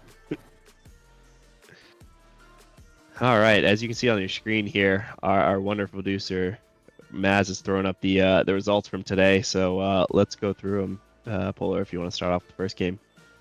Yeah, we have El Matador taking a 3-0 victory against EC Eternal. And then we'll stick with the Premier side, and then we had the Rebellion Locals game, which you saw on stream earlier tonight. Rebellion, Polar, and myself getting swept by the Locals. Yeah, another sweep, and then going on to the match that we just saw quickly. KC Cauldron 1-3-2 over Timber's Army, so Timber's Army taking 2 points there to keep themselves kind of high in the table. As I wipe away my tears real quick, we'll go over to the Championship Series, where we have Steel Army beating Axe and Rose SC 3-0. Los Verdes taking the loss to BG Old Timers 1-3. And then EM Big Dogs getting swept by EC Defiance 0-3. All right. Yep. And take your mental pictures because we're not staying on this screen for long. We're gonna go into the cup brackets actually, as we first we're gonna go over the league tables to see where those results lead the teams. Looking at the Premier side first because that's what I'm more familiar with. We have a pretty tight race for the top 5 spots, all within 4 points of each other. Seems like very close. All those the coming results are really going to matter for all 3 of those teams. Even Emerald City and the Locals will be looking to bump themselves up a spot or two as well. Yeah, and a clean sweep in one series for us, the Rebellion and EC Eternal could really flip, the table on itself as we move forward. And then looking over at the championship side, a little bit more top heavy for Steel Army, BG Oldtimers, and Defiance, being the top three over there. Los Verdes, EM Big Dogs, and Axe Rose respectively on the lower half of the table. But a really good race on the top. As we lead into the second half of the season, really anything could happen, truly. And that's the beauty of SGL. Anybody can beat anybody on any given day. So real. I want to put that on a t-shirt. Might get a tattoo of it one day. In any case, before we blabber on too long, let's go look forward into the cup brackets as our last segment here. As we kind of alluded to earlier with speaking to Rydog, we have the cup here. The cup is going to include some extra game modes. If my memory serves me properly, the way that the game modes are going to work is we're going to be playing a threes game. The loser picks the next mode. And then you go back to a threes game, and then the loser picks the next mode, so on and so forth until you get a winner in your series. We have, as you'll see on the bracket here, El Matador getting a bye in the first round, being the returning champions of SGL last season. You'll see just going down through the premier teams here. We have Emerald City RC versus Timbers Army. Winner of that will be playing El Matador. Then we have Locals versus EC Eternal. Winner of that will be playing the winner of KC Cauldron and the Rebellion. And you'll see down at the bottom of the screen there, we do have a lower bracket. This is a double elimination tournament. So those who lose in the first round can have the chance to make that run in the lower bracket all the way to the grand final. And I'm excited for this. It's going to be very interesting. I feel like the content coming out of this, the clips, the peaks, is going to be insane in some of the extra game modes that people can pull off. Yeah, I'm thinking the same thing. The content's going to be crazy. I'm looking forward to seeing what teams, strategize with and what they decide to go with. If we'll see, those Rumble picks, the RNG picks, if we'll see, a team maybe get some hoops practices in, or maybe they already have. So it's going to be awesome. If you can be there, because it's going to be worth it. Yeah, one thing to note is a couple of folks that I've seen looking at the tags.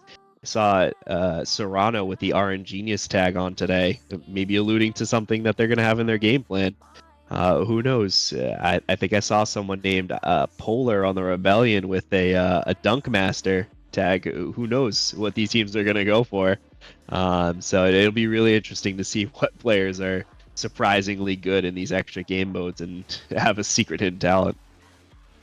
I'm looking forward to it. All Just right, a quick and note too, in the Championship Cup, it should be noted that we have the graphic right here. Beautiful. That Steel Army and Los Verdes both get buys here. In the upper quarterfinal, EM Big Dogs will play EC Defiance, and the winner will play Steel Army. And then Axe Rose SC will play BG Oldtimers, and the winner of that will play Los Verdes. So yeah, and we're seeing here another double elimination tournament, so everybody gets their second chance. Personally, I love that. Give everybody multiple chances to show off their stuff in extra game modes. If you just have one unlucky series, it'll be really good to see everybody play a couple times in these extra game modes and really figure out their strategy going into the second round if they win or if they lose, to have that second chance. I love a good lower bracket run. All right. And I would like to remind everyone that the Cup weeks will be running alongside the league. Next week is the first Cup week, and then I believe we'll be going back into league matches for maybe a week or two, and then back into cup matches. So it is running during the season. So make sure you're tuning in every week. We will not be taking bye weeks. We will have games on all the time. So hit follow on the stream so that you can get the notifications and keep an eye out for these cup games because they're going to be ones that you want to watch. I can't wait. All right. I think that's all we got here. As we go back to the graphic, anybody take your last looks at the results here? Polar, any final words or comments for the folks at home? No, I don't. I think we got to see an amazing game. But I appreciate everybody coming by and watching. Thank you guys so much. Gotta love all the support on the streams. And that's all for me. Yep, it's bedtime for us on the East Coast. Everybody hit that follow button. Subscribe if you can. Supports the league. And Maz running the league in the background. Shout out to him for all the graphics and really producing everything here. So yeah, thank you to Maz. Thank you, Polar, for co-hosting this with me after our sad loss. But we are happy now because we got to host the SGL stream. Hit that follow button. And good night, everyone. Take care. Good night.